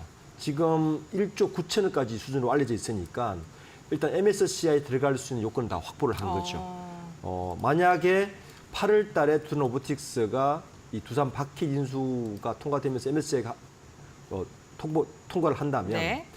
제가 볼 때는 주가는 좀 더 상승 여력을 더 받을 수 있지 않을까라고 좀 보고 있습니다. 어쨌든 패시브 자금 유입에 대한 기대감 속에 많은 자금이 이어질 수 있다라고 좀 긍정적인 전망을 해주신 것 같습니다. 그런데 말씀해 주셨던 것처럼 우리가 주가의 희비를 언급을 하면서 밥캣이나 에너빌리티의 주가는 하락했다, 피해를 본다라고 말씀을 해주셨는데 주주들이 굉장히 뿔이 난 상태예요. 이게 진짜 코리아 디스카운트다. 네. 이러한 발언을 할 정도로 분위기가 좋지 않은데 만약에 나는 이 개편안을 반대한다라는 입장을 고수하려면 어떻게 좀 표현할 수 있습니까? 우선 그 합병을 하려면 네. 그러니까 이사회를 통과했더라도 주주총회를 거쳐야 되죠. 주주총회에서는 66.7%, 그러니까 3분의 1을 통과해야 되기 네. 때문에 현재 두산 밖에서 개인 주주가 44.9%입니다. 맞네요. 예, 네. 좀 많죠. 그러니까 이 부분을 어떻게 난관을 통과해야 될지를 아마 이야기를 해야 될 것 같고 두 번째는 우선 그 우선 매수 청구 같은 걸 하겠죠. 네. 예, 두산 바켓이 지금 보면 우선 매수 청구 같은 걸 해서 일반 주주들을 달래기 위한 활동을 할 건데 기본적으로 이 두산 바켓에 투자한 투자자와 네. 두산 로보틱스에 투자한 투자자들은 성격이 다릅니다. 일단 두산 바켓 같은 경우는 소위 말하는 가치주죠. 네. 그러니까 길게 보고 나는 좀 배당을 좀 받고 길게 볼 거야. 왜냐하면 두산 바켓은 전 세계에서 소형 중장비에서는 1위 기업이고 네. 뭐 시장 지배력도 확고하기 때문에 그걸 보고 투자한 사람들 거고 그렇죠. 두산 로보틱스를 보고 투자한 분들은 성장주를 보고 투자를 하셨겠죠. 이제 빨리 오르고 하는 거니까. 근데 이 두 주주가 혼합될 수 있을까라는 게 의문이고 특히 두산 바켓의 주주 같은 경우는 날벼락이죠. 그렇죠. 네, 완전 날벼락이죠. 왜냐하면 매출 10조, 영업이익 1조 4천억인데 적자 나는 기업의 주식을 0.6주밖에 못 받아요. 네. 이 정도면 정부에서 이야기하는 밸류업 정책을 완전히 무시한 거고 이런 상태에서 개인 주주들이 과연 시장을 신뢰하고 투자할 수 있을까라고 물음표를 던질 수밖에 없을 것 같습니다. 네, 그렇군요. 이 밥캣 같은 경우에는 그렇고 에너빌리티 주주들의 입장은 좀 어떻습니까? 에너빌리티 같은 경우는 네. 현재 그나마 일단 손해죠. 왜냐하면 당연히 알짜 회사인 네. 바켓을 떼가는 재무 거잖아요. 구조 자체가 안 좋아질 수 있으니까. 근데 다행스러운 거 하나는 네. 두산 바켓이 네. 바켓을 떼어내면 네. 두산 에너빌리티의 재무 구조는 좀 좋아져요. 오히려요? 예, 오. 왜냐하면 두산 바켓은 여전히 부채가 좀 있습니다. 네. 1조 정도, 1조 2천을 갖고 있는데 이걸 떼내면서 연결 기준으로 잡다 보면 네. 두산 에너빌리티의 부채 비율이 좀 낮아져요. 재무 구조가 좋아지고 두산 에너빌리티는 뭐 최근에도 원자력 관련 여러 가지 좀 소식들이 있지 않습니까? 체코 네, 30조 그렇죠. 수주도 있고 그다음에 SMR이 이제 시작한다는 이야기도 있고 이런 수주가 있어서 그나마 다행스러운 건 두산 에너빌리티는 생각보다 조금 주가 영향을 좀 덜 받을 수 있지 않을까. 예. 문제는 이제 두산 바켓 주주가 가장 좀 심각한 피해를 받지 않을까라고 생각하고 있습니다. 네, 알겠습니다. 어쨌든 가장 크게 지금 흔들리고 있는 것은 밥캣이다라고 이야기를 했고 주주들 입장에서는 어쨌든 상장 폐지 이야기까지 좀 거론이 되고 있기 때문에 좀 기로에 서 있는 상황인 것 같습니다. 그렇다면 앞으로 두산그룹의 방향은 또 어떻게 펼쳐나갈지 그 부분도 궁금합니다. 이렇게 세 가지로 재편된 이유는 명확한 것 같은데 어떻게 바라보십니까? 우선 방금 말씀하신 같이 저는 상장 폐지 쪽으로 가지 않을까 싶습니다. 일단 9월 25일 날 주주총회를 하는데요. 네. 이때 합병 승인이 아마 이때 일어날 건데 이때 합병이 만약 승인되면 네. 어떻게 바뀌냐면 두산 에너빌리티, 두산 바켓으로 이어지는 요 지배 구조가 두산 로보틱스, 두산 바켓으로 바뀌게 되거든요. 그래서 이렇게 지배 구조 개편되면 요거 개편하고 나서 네. 두산 바켓을 상장 폐지를 한 다음에 두산 로보틱스와 합병하는 식으로 해서 마무리하지 않을까. 그렇게 해서 주 두산을 가지고 있는 오늘일가 입장에서는 주 두산을 통해서 캐시카우 역할을 하는 것과 신성장 동력 사업을 같이 믹스해서 가질 수 있는 확실한 경영 지배권을 가짐으로써 자기들의 입지를 좀 공고히 하는 그런 식으로 갈 것 같은데 문제는 주주총회 때 두산 박해 주주들이 얼마나 설득할 수 있을까 하는 것도 옵니다. 어쨌든 이 모든 과정은 신주 상장까지 포함하면 11월 25일 마무리가 됩니다. 아직은 그래도 좀 시간이 많이 남아 있네요. 네, 그래서 그렇습니다. 좀 다양한 이슈를 좀 해소한 다음에 신주 상장일까지는 지켜봐야 될 것 같은데요. 그렇다면 대표님께서 보셨을 때 앞으로 두산그룹주 이번 개편으로 인해서 더 성장을 할 수 있을 거라고 보세요? 오히려 악재라고 보세요? 두산그룹의 역사를 보면 크게 한 3단계로 바뀌어요. 네. 뭐 기억하시겠지만 우리나라에서 가장 오래된 기업입니다. 128년 되었어요. 네. 네. 그러니까 2000년 전까지는 두산그룹이 B2C 기업이었다가 2001년 오비맥주를 매각하기 시작하면서 그때 사들인 게 현재의 두산 에너빌리티의 전신이 된 한국중공업, 원자력 이런 걸 사들이면서 두산 인프라코어, 네. 포크레인으로 기억하시죠? 현재는 이게 HD 현대중공업으로 넘어갔는데 그러니까 B2B 기업으로 바뀐 다음에 2007년도에 지금 우리가 이야기하는 두산 바켓을 당시 금액 5조 7천억을 주고 사들입니다. 5조 7천억. 근데 문제가 그 다음에 서프라임이 터지죠. 네. 예, 그러면서 심각한 재무 위기를 겪었다가 연구체 발행이나 여러 가지를 거쳐서 두산건설도 매각하고 이런 걸 거치면서 현재 겨우 이제 두산그룹이 돈을 좀 버는 그룹으로 갔는데 네. 돈을 좀 벌리니까 이제 이렇게 두산 바켓 같은 정말 알짜 기업을 누구의 이익이 가장 최우선시 되는 걸 보면 알거든요. 네. 주 두산과 두산 오늘가들의 이익이 최우선시 되는 방향으로 이렇게 지배구조 개편을 하면 앞으로 두산그룹의 어떤 상장사든 과연 투자자들이 뭘 믿고 이 투자를 할 수 있을지에 대해서는 굉장히 좀 많은 질문을 하게 될 것 같습니다. 어쨌든 지금 두산그룹주의 이번 개편안으로 인해서 많은 분들께서 뭐 긍정적으로 이슈를 얻어가시는 분들도 있겠지만 피해를 받는 분들도 있기 때문에 지속적으로 좀 이름이 거론이 되고 있는 것 같습니다. 사실 뭐 두산뿐만 아니라요. 최근에 뭐 SK도 그렇고 오늘 또 개편에 대한 네. 이야기가 나오죠. 이사회를 하죠. 네, 여러 가지 그 그룹들이 시계제로 상황 속에 이러한 거 타파하기 위해서 그룹 재편에 대한 이야기를 지속적으로 하고 있는 상황인데 SK그룹 같은 경우에는 이번 개편으로 인해 좀 시너지를 얻을 것이라고 보세요? SK그룹도 네. 사실은 두산하고 비슷한 상황이에요. 네. 그러니까 이노베이션이라는 상장사와 네. ENS라는 비상장사를 이제 뭐 합병 이야기 나오는데 그렇죠. 여기도 ENS의 가치가 높으면 높을수록 최태원 회장과 주 SK가 이득을 보게 되는 구조거든요. 그렇군요. 같은 구조란 말이에요. 결국에는 지주회사. 오늘 아마 이 네. 어떤 비율을 얼마나 발표할지는 모르겠는데 네. 같은 구조기 때문에 저는 지금 정부에서 밸류업 이야기하면서 계속 네. 상법 변경 이야기 하잖아요. 저는 맞습니다. 기업들이 분위기가 상법 잘못하면 바뀔 수 있어 바뀌기 전에 뭔가 굉장히 재빠르게 네. 그 리밸런싱이라는 이름으로 좋은 이름으로 뭔가 조치를 취하고 있지 않는가를 좀 보고 있습니다. 네, 알겠습니다. 오늘 박주근 대표와 함께 두산그룹의 지배구조 개편에 대한 이야기를 나눠봤습니다. 앞으로 두산그룹은 어떠한 방향성으로 나아갈까요? 오늘 많은 인사이트 얻었길 바라면서 여기서 이 시간은 마무리하도록 하겠습니다. 오늘 말씀 고맙습니다. 네, 감사합니다.